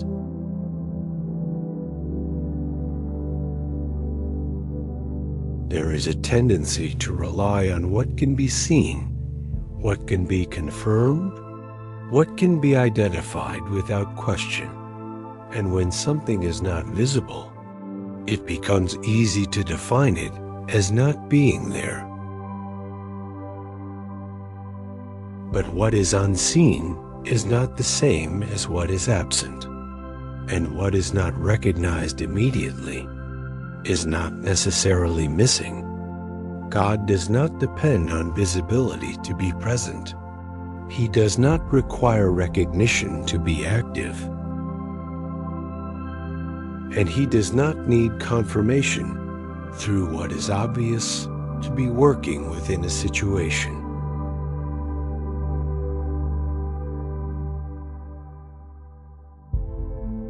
There can be movement that is not seen, alignment that is not recognized, and activity that is not immediately understood. And in those moments, the situation can feel empty or incomplete, not because God is not there, but because His presence is not being identified through what is visible.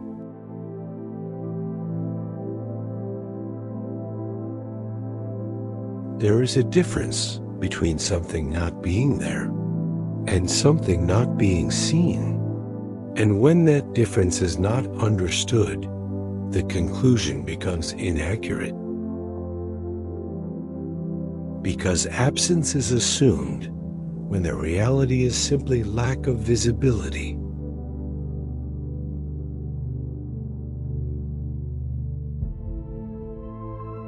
And when visibility becomes the only measure of presence, anything outside of that measure is misunderstood. As it is written in 2nd Book of Kings, 2 Kings 6:17, Lord, I pray, open his eyes that he may see. And when his eyes were opened, He saw what had already been there. The presence did not arrive at that moment. It was already there.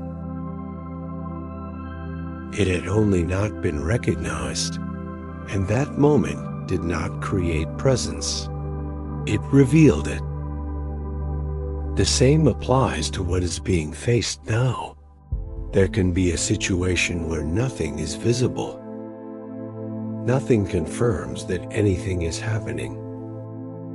Nothing appears to be moving. And in that condition, it becomes easy to assume that nothing is there.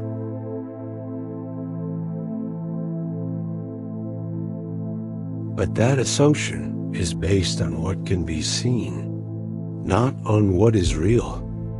God can be working in ways that are not immediately visible. Adjusting what is not seen, positioning what is not yet revealed, preparing what is not yet active. And because that work is not visible, it is often overlooked. Not because it is not happening, but because it is not yet revealed.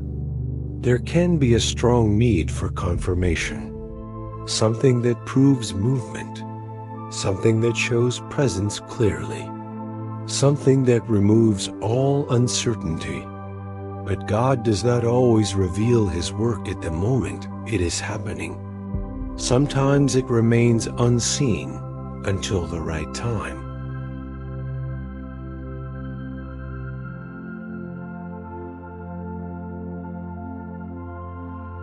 Until the right stage, until it is ready to be recognized. What is unseen can still be active. What is not recognized can still be present. And what is not understood can still be part of what God is doing.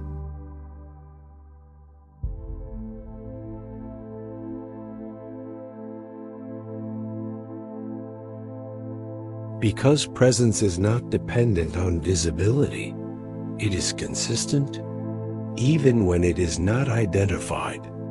There are moments where everything seems quiet, unchanged, unmoving, and those moments can be interpreted as absence.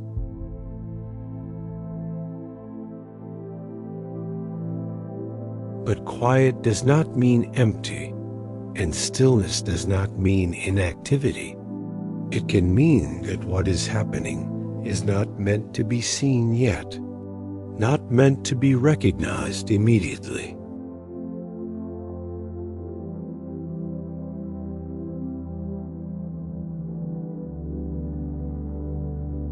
Look at what happened when things appeared still, when nothing seemed to be moving, when everything looked unchanged, and yet beneath that, something was being formed. Something was being positioned. Something was being prepared, not for that moment, but for what would come after. God does not limit His work to what can be observed. He moves beyond what is visible, beyond what is immediately recognized. And because of that, what is happening can exist outside of what is seen. Without losing its reality, there can be a moment where everything feels uncertain, where nothing confirms that anything is happening. And still, God is present, still working. Still moving through what cannot yet be seen, and that does not change, even when there is no awareness of it. The mistake comes when visibility is required to confirm presence, because that limits understanding to what can be seen and removes everything that exists beyond that. And God does not operate within that limitation. He is not only present when recognized, He is not only active when visible, he is not only working when it can be confirmed immediately. He remains consistent, even when unseen. What is unseen does not mean it is absent.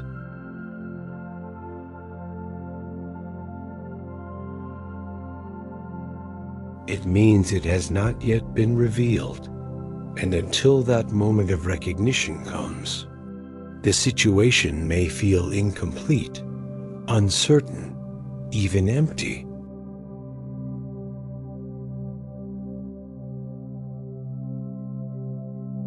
But the reality remains unchanged.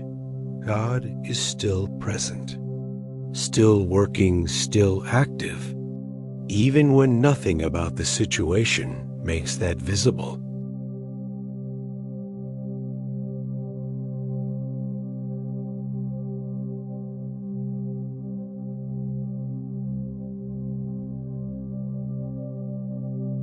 Clarity is not only gained by adding truth, it also requires removing what is incorrect.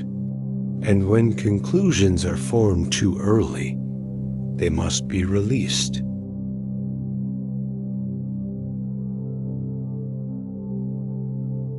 Because holding on to them blocks understanding from developing fully. There is a tendency to keep what was first believed, to protect the conclusion that was made when the situation was not yet clear.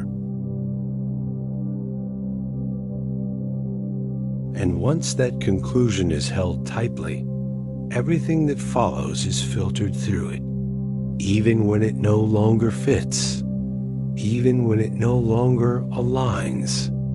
And in that condition, understanding cannot expand. Because it is confined to what was already decided. A wrong conclusion does not always feel wrong.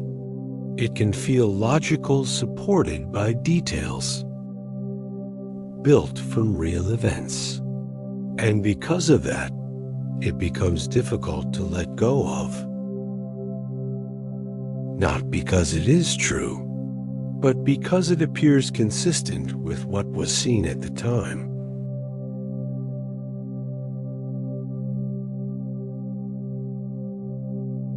And when something appears consistent, it is often accepted without being re-examined, even when the situation has moved beyond that point. God does not only reveal truth by adding more information, He also corrects by removing what no longer belongs.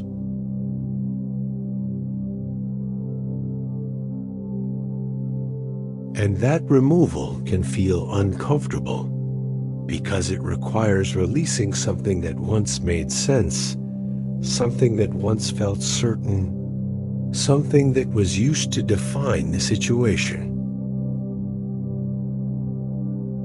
But what made sense before does not always remain correct as more is revealed. There is a difference between what is concluded early and what is understood fully.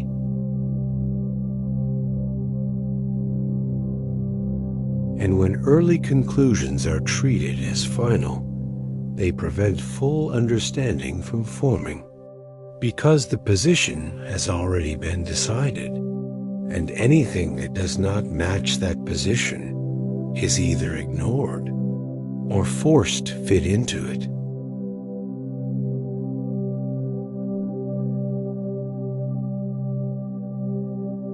As it is written in Gospel of John, John 9:25, "One thing I know, that though I was blind, now I see."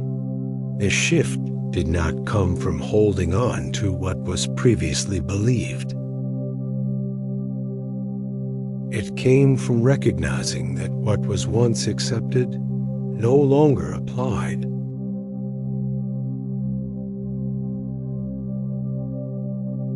And once that change was accepted, understanding became clear, not by adding something new alone, but by releasing what no longer aligned.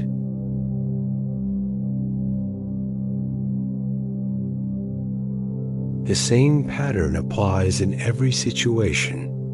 Something can be defined too early, labeled based on limited visibility. And once that label is applied, it begins to control interpretation. Everything is seen through it. Everything is measured against it. And even when new understanding begins to appear, the old conclusion resists it. That resistance blocks clarity, not because truth is not present, but because it is not allowed to replace what is already held.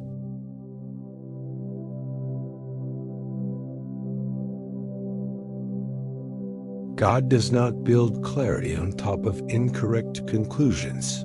He replaces them.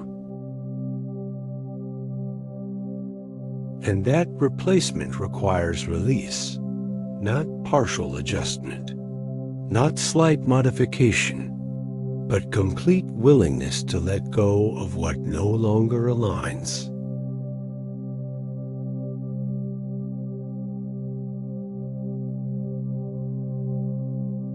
There can be a moment where everything begins to shift, where what once seemed correct no longer fits. And in that moment, there is a choice to hold on to the original conclusion, or to release it and allow understanding to develop fully. Holding on to it keeps everything limited. Releasing it opens everything.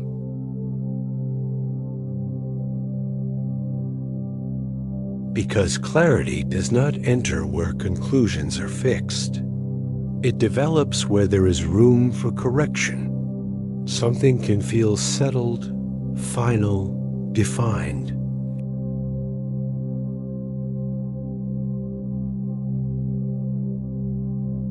And still be incorrect, simply because it was formed before the full picture was visible. And once more is revealed, that original conclusion must be re-evaluated, not protected.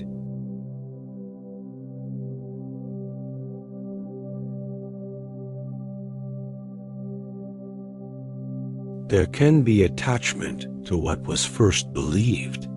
Because it provided structure, it made sense at the time. It explained what was happening based on what was known.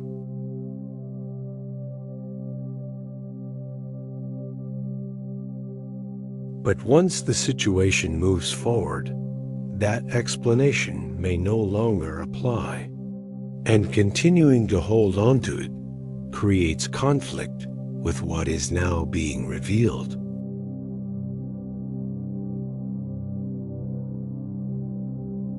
God does not require everything to be understood immediately, but He does require willingness to adjust. Willingness to release what is no longer correct, and without that willingness, understanding remains limited.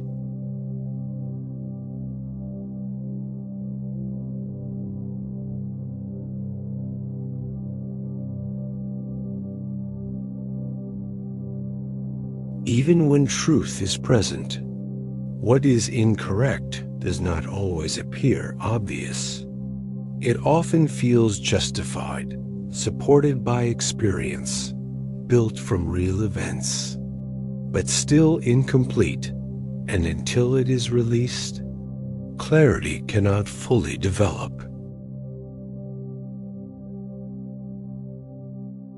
Because what is incorrect continues to occupy the space where understanding should grow. There is also a tendency to add more information, more explanation, more detail, while still holding on to the original conclusion. And that creates confusion, because truth is being added, but not allowed to replace what is wrong. And as a result, everything becomes mixed, unclear, unstable. True clarity is not accumulation. It is alignment. And alignment requires removal of what does not fit.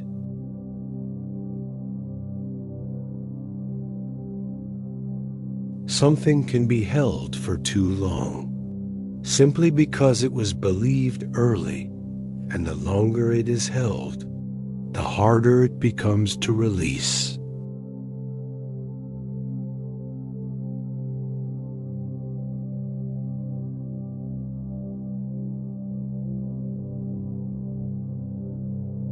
Not because it is correct, but because it has been reinforced over time, and that reinforcement creates resistance to change. But understanding does not come from reinforcing the past. It comes from aligning with what is true now.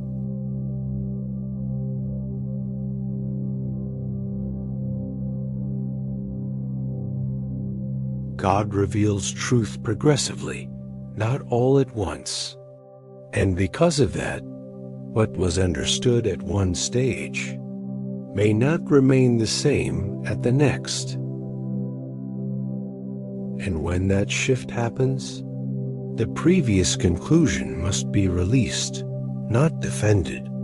Letting go does not remove stability.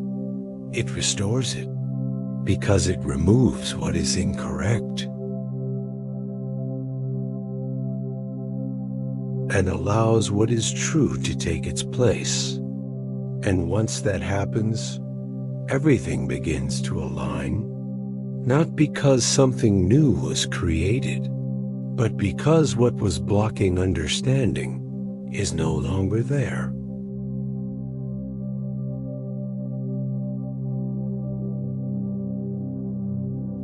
Understanding requires space, and that space is created by letting go of what no longer belongs, not holding on to what once made sense, but allowing God to replace it with what is now clear.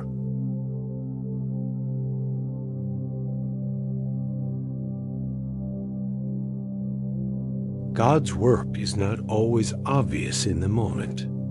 There can be movement without recognition, progress without awareness, direction without immediate clarity, and because of that, what God is doing can be overlooked. Not because it lacks meaning, but because it has not yet been revealed. There is a tendency to measure what is happening based on what can be seen immediately, based on what can be confirmed without question. And when something is not visible, not clearly defined, it becomes easy to assume that nothing is happening. But what God is doing is not always revealed at the same time it is taking place.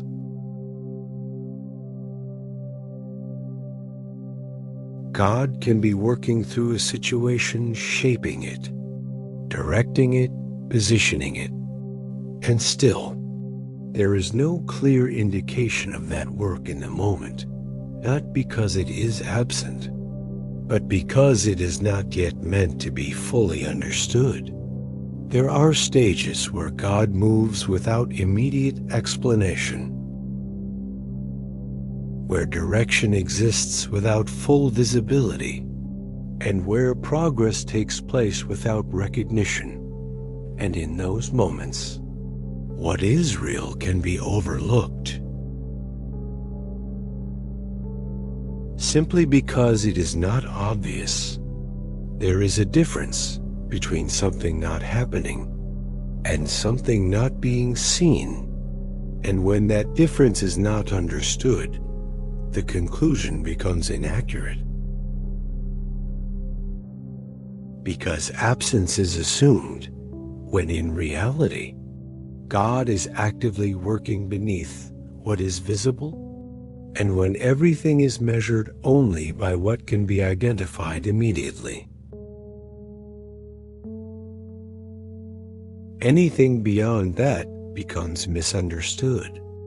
As it is written in Book of Esther, in the account of Esther, the name of God is not directly mentioned, and yet His work is present in every stage, positioning, timing, alignment.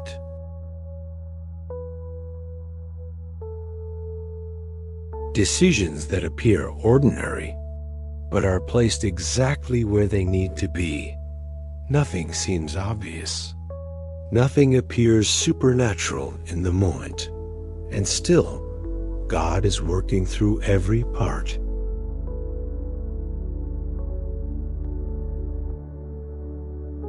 And only later does the full picture become clear, not because God began to work at that point, but because what He was already doing was finally recognized. The same pattern continues. God's work is not always announced, not always revealed immediately, not always visible at the surface. There can be alignment taking place without awareness. Direction being established without recognition, and progress unfolding without confirmation. And because of that, what is happening may not be understood in real time. Even though it is accurate, even though it is intentional, there can be an expectation that if God is working, it should be clear, obvious, easily identified. But that expectation does not define how God moves. He is not limited to what is immediately visible. And His work does not depend on recognition in the moment. There are times where He allows the process to unfold without full explanation. Not to create confusion, but because understanding is meant to come later. Once everything is in place, something can be developing step by step, moving forward with precision, and still appear unchanged, because the change is not yet visible, not yet revealed, not yet complete. And in that stage, it becomes easy to overlook what God is doing, simply because it does not match what was expected to be seen.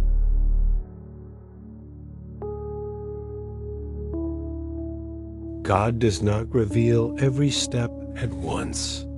He does not make every stage obvious in the moment, because the process itself is part of what He is doing.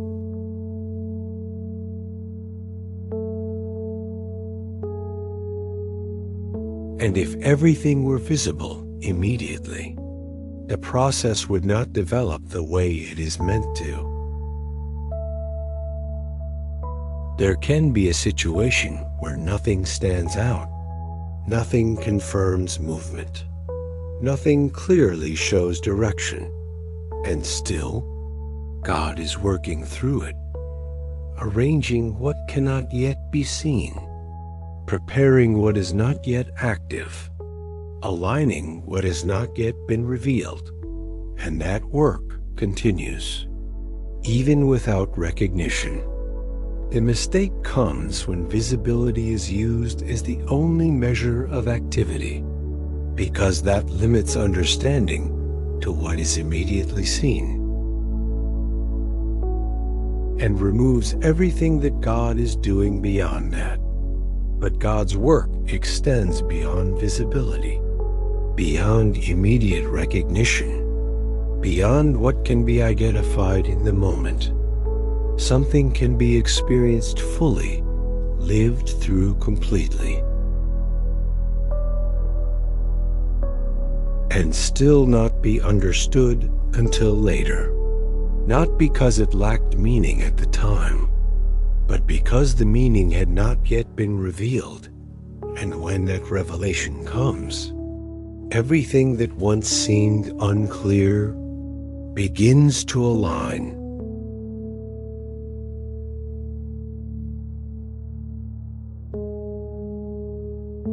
God's work does not begin when it becomes obvious. It becomes obvious when it is revealed, and until that moment, it can remain hidden, not absent, but simply not yet recognized. And because of that, what is happening now may not be clear, may not be fully understood, may not show its purpose immediately, and still, God is present, still working, still directing, still moving through every part, even when nothing about it appears obvious in the moment.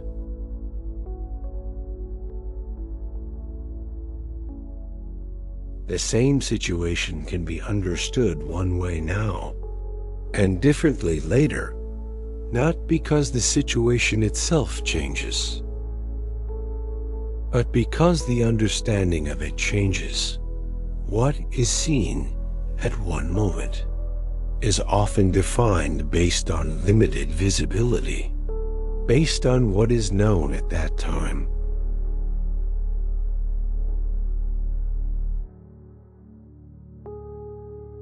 And because of that, the meaning attached to it is incomplete. But as more is revealed, as more becomes clear, the same situation no longer carries the same definition, not because it became something else, but because what God was doing through it is now understood. God does not always reveal the full meaning of a situation immediately. He allows it to be experienced in stages. And within those stages, interpretation can be limited. Conclusions can be formed early. And those conclusions can feel correct at the time, because they are based on what is visible. But what is visible is not always complete.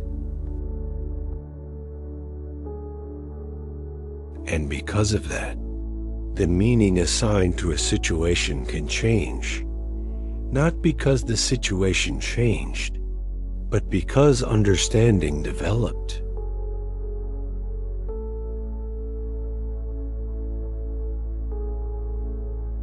There is a difference between defining something in the moment and understanding it fully. And when something is defined too early, it often carries the wrong meaning, not intentionally, but because it is being interpreted without the full picture.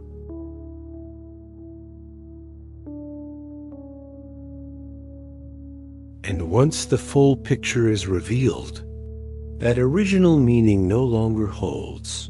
It must be replaced, not adjusted, but replaced completely.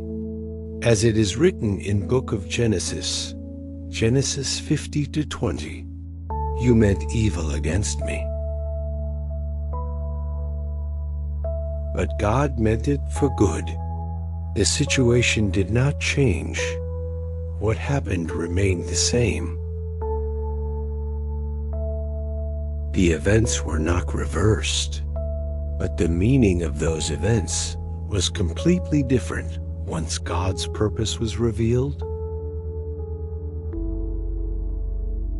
What once appeared harmful was later understood as necessary, not because it became something else, but because its purpose was finally seen. The same pattern continues. A situation can feel negative, confusing, even wrong in the moment, and still carry a meaning that is not yet visible. And until that meaning is revealed, the situation is interpreted based only on what is seen, not on what God is doing through it. And that limited interpretation creates conclusions that do not remain. God's work within a situation is not always understood at the point where it is experienced.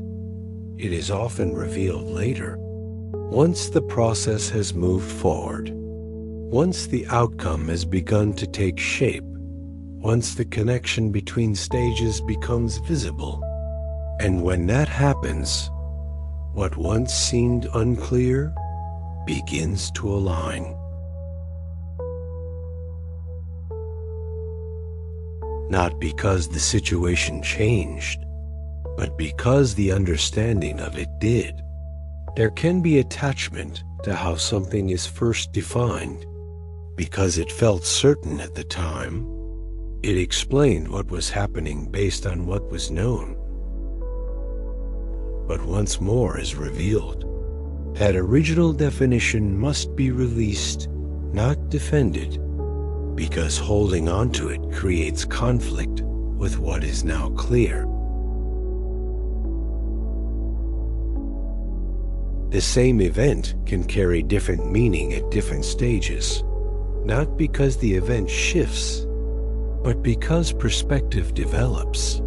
And when perspective changes, interpretation changes with it.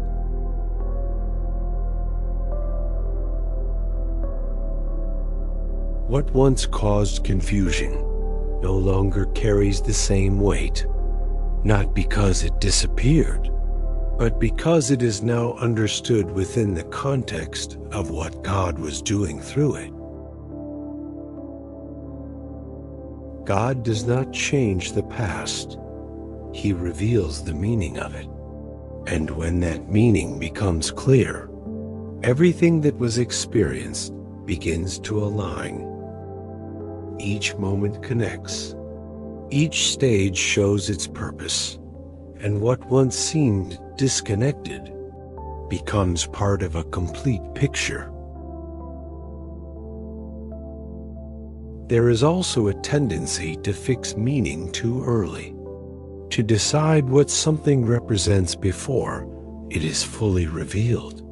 And that creates limitation, because it prevents understanding from expanding.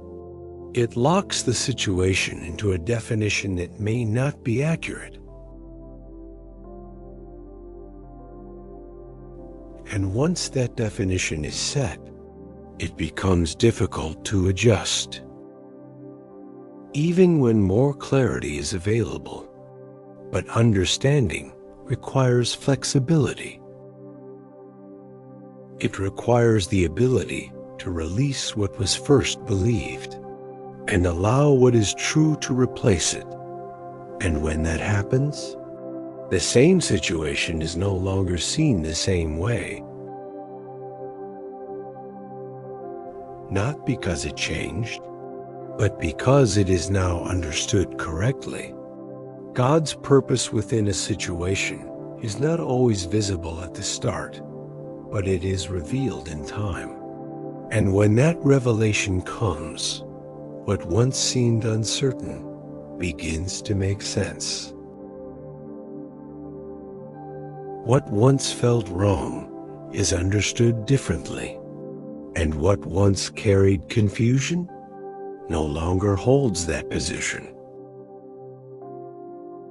The situation remains the same, the events remain unchanged, but the meaning is transformed through understanding.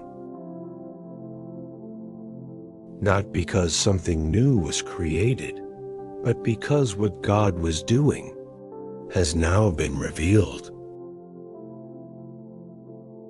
And because of that, what is being faced now may not yet carry its full meaning, may not yet be understood completely, but that does not define its final interpretation. Because once God reveals the purpose behind it, The same situation can be seen differently, understood clearly, and no longer carry the same weight it once did.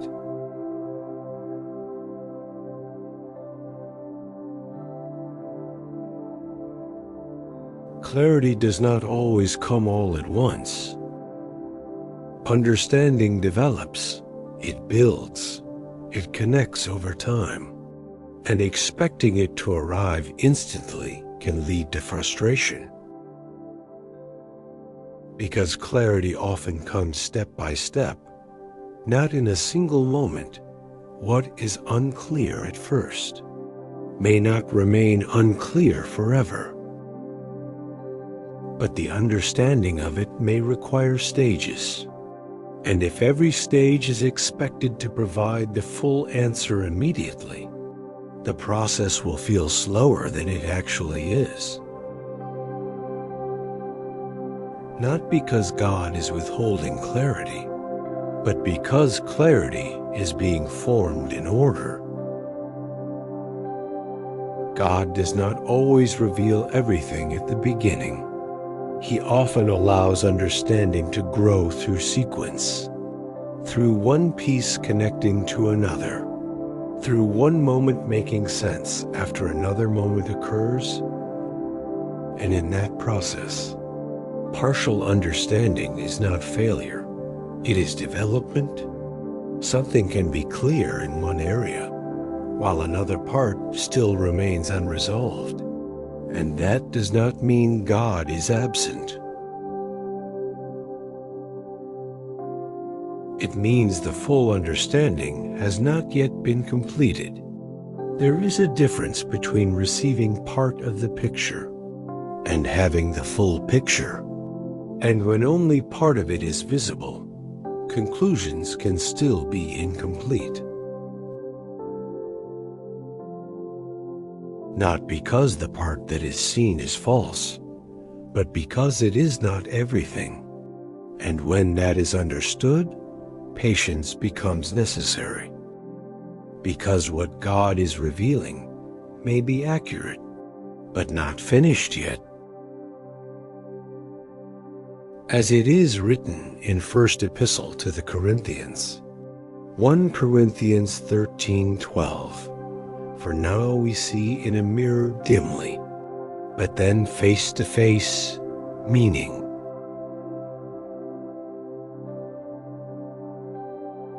There are moments where understanding is real, but still limited, where something can be seen, but not fully. Where clarity is present, but not complete. And that condition requires trust, because what is known now is not always the full measure of what will be understood later.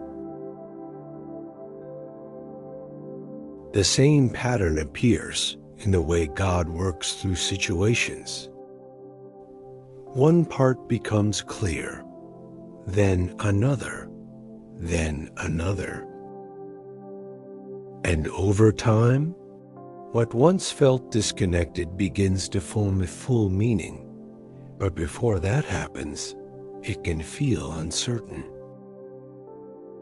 Slow, even frustrating, because the mind wants the conclusion before the process is finished. But clarity does not always arrive as a complete explanation. Sometimes it comes as enough understanding for the next step. There can be pressure to understand everything immediately, to know why something happened, what it means, where it is going, and how it will end. But that pressure can create frustration, because God's process does not always match the desire for instant clarity. He may reveal what is needed for now, while leaving the rest to unfold in time. And when that happens, the part that is not yet clear should not cancel the part that has already been revealed. Clarity develops through connection, not just information. One moment connects to another. One detail explains another. One stage gives meaning to the stage before it. And once those connections begin to form, understanding becomes stronger, not because the situation changed, but because the pieces are now being seen together. There can be moments where something makes no sense at first, and later, without the event changing, it begins to make sense. Because more has been revealed, more has been connected, more has been understood, and that is why early confusion should not be treated as final.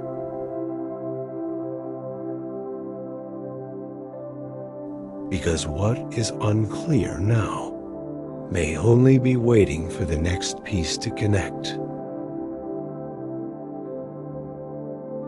God can give clarity in portions, not to create confusion, but to guide the process. Because if everything were understood at once, there would be no development, no patience, no growth in trust. And sometimes, the gradual nature of clarity is part of what forms stability. Understanding that comes step by step often holds stronger because it has been built, tested, corrected, and confirmed over time. It is not a quick conclusion. It is a formed understanding, and what is formed correctly can remain stable when the situation becomes heavier.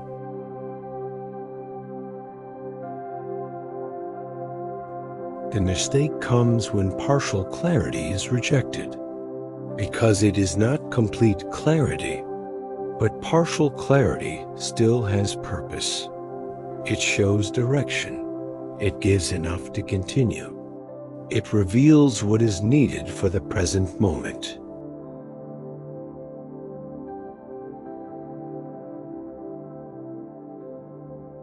Even if it does not explain everything yet. And because of that, clarity should not be rushed. It should be allowed to develop piece by piece, stage by stage, until what God is revealing becomes complete.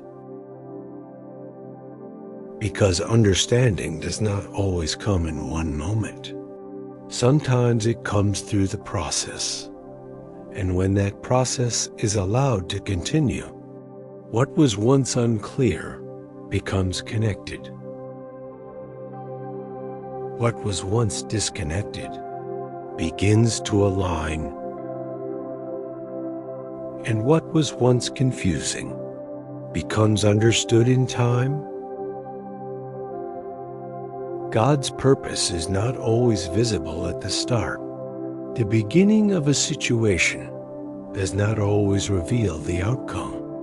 The early stage does not show the full meaning, and because of that, judgment made too early leads to misunderstanding. Because the purpose is still unfolding, what is seen at the beginning is often only a portion, a starting point, not a full explanation. And when that starting point is treated as the complete meaning, the conclusion becomes limited, not because the situation lacks purpose, but because that purpose has not yet been revealed in full. God does not always reveal the end from the beginning. He allows the process to unfold in stages, and within those stages, understanding develops over time.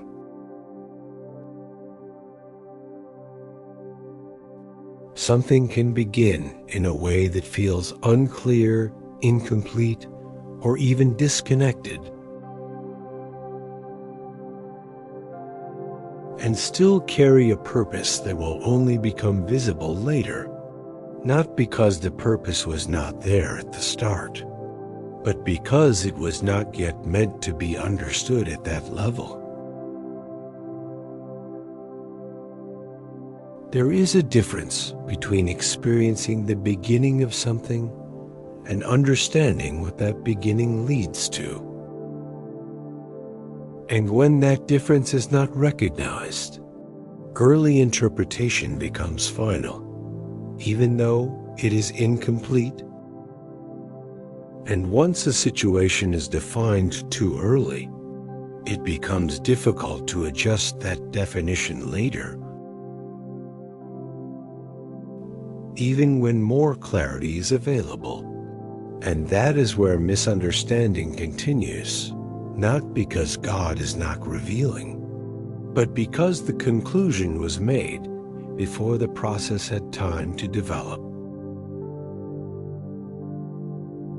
As it is written in book of Isaiah, Isaiah 55:8-9, "For my thoughts are not your thoughts, neither are your ways my ways, declares the Lord. As the heavens are higher than the earth, so are my ways higher than your ways, and my thoughts than your thoughts." Meaning, what is understood at the beginning may not reflect the full intention. Because God's purpose extends beyond what is immediately visible, and without allowing that purpose to unfold, the situation is judged based on limited understanding. The same pattern appears in how situations develop. Something can begin without clarity, without full explanation, and still be moving in the right direction, not because everything is understood, but because understanding is not required at the beginning for the process to be correct. There are stages where movement happens before meaning is clear, where direction exists before it is fully recognized, and where purpose is present, even though it is not yet visible. There can be a strong desire to define everything early, to understand immediately what something means, where it is going, and how it will end. But that desire can create premature conclusions.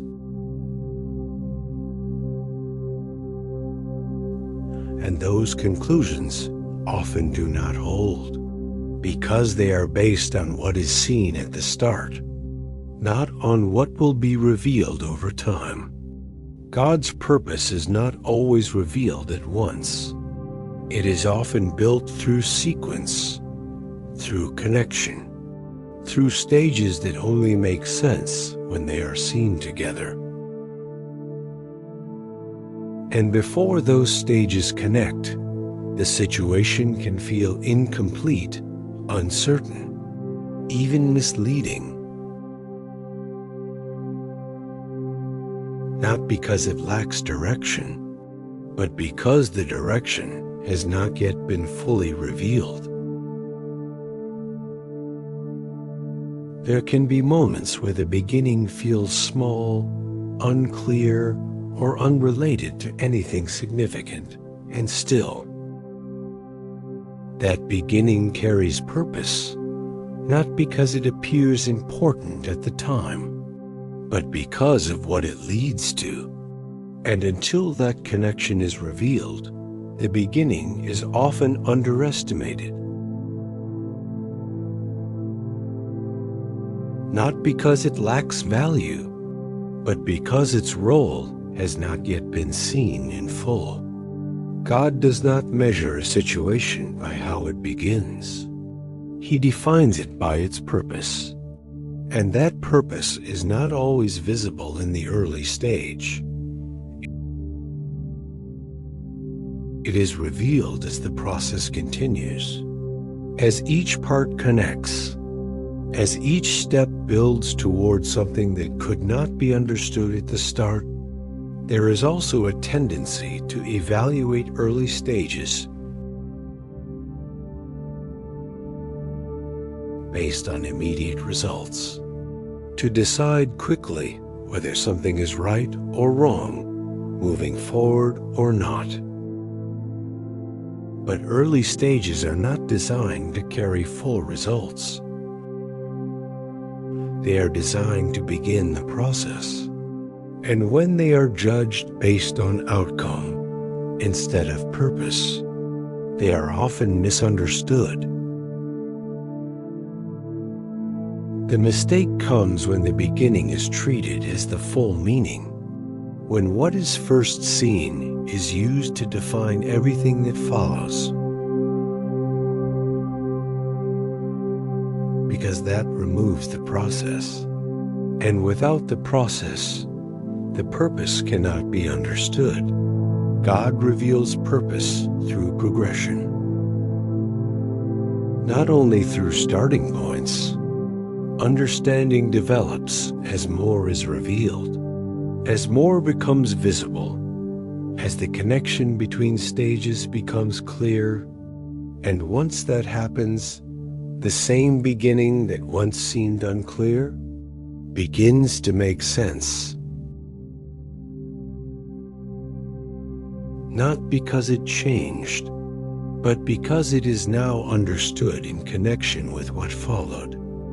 And because of that, what is being experienced at the start may not yet show its full meaning, may not yet reveal its direction completely, but that does not define its purpose, because God's purpose is not always visible at the beginning. It is revealed through the process, and once that process is complete, what was once uncertain becomes clear. What was once incomplete becomes understood, and what was once judged too early is now seen in its proper meaning. As it is written in Book of Psalms, Psalm 46:10, "Be still, and know that I am God. Tonight, be still. Let God quiet what has been moving too fast. Let God settle what has been weighing on your mind. Let God take what you have been trying to figure out and hold it for you. Let God slow your thoughts. Let Him bring calm where there has been tension.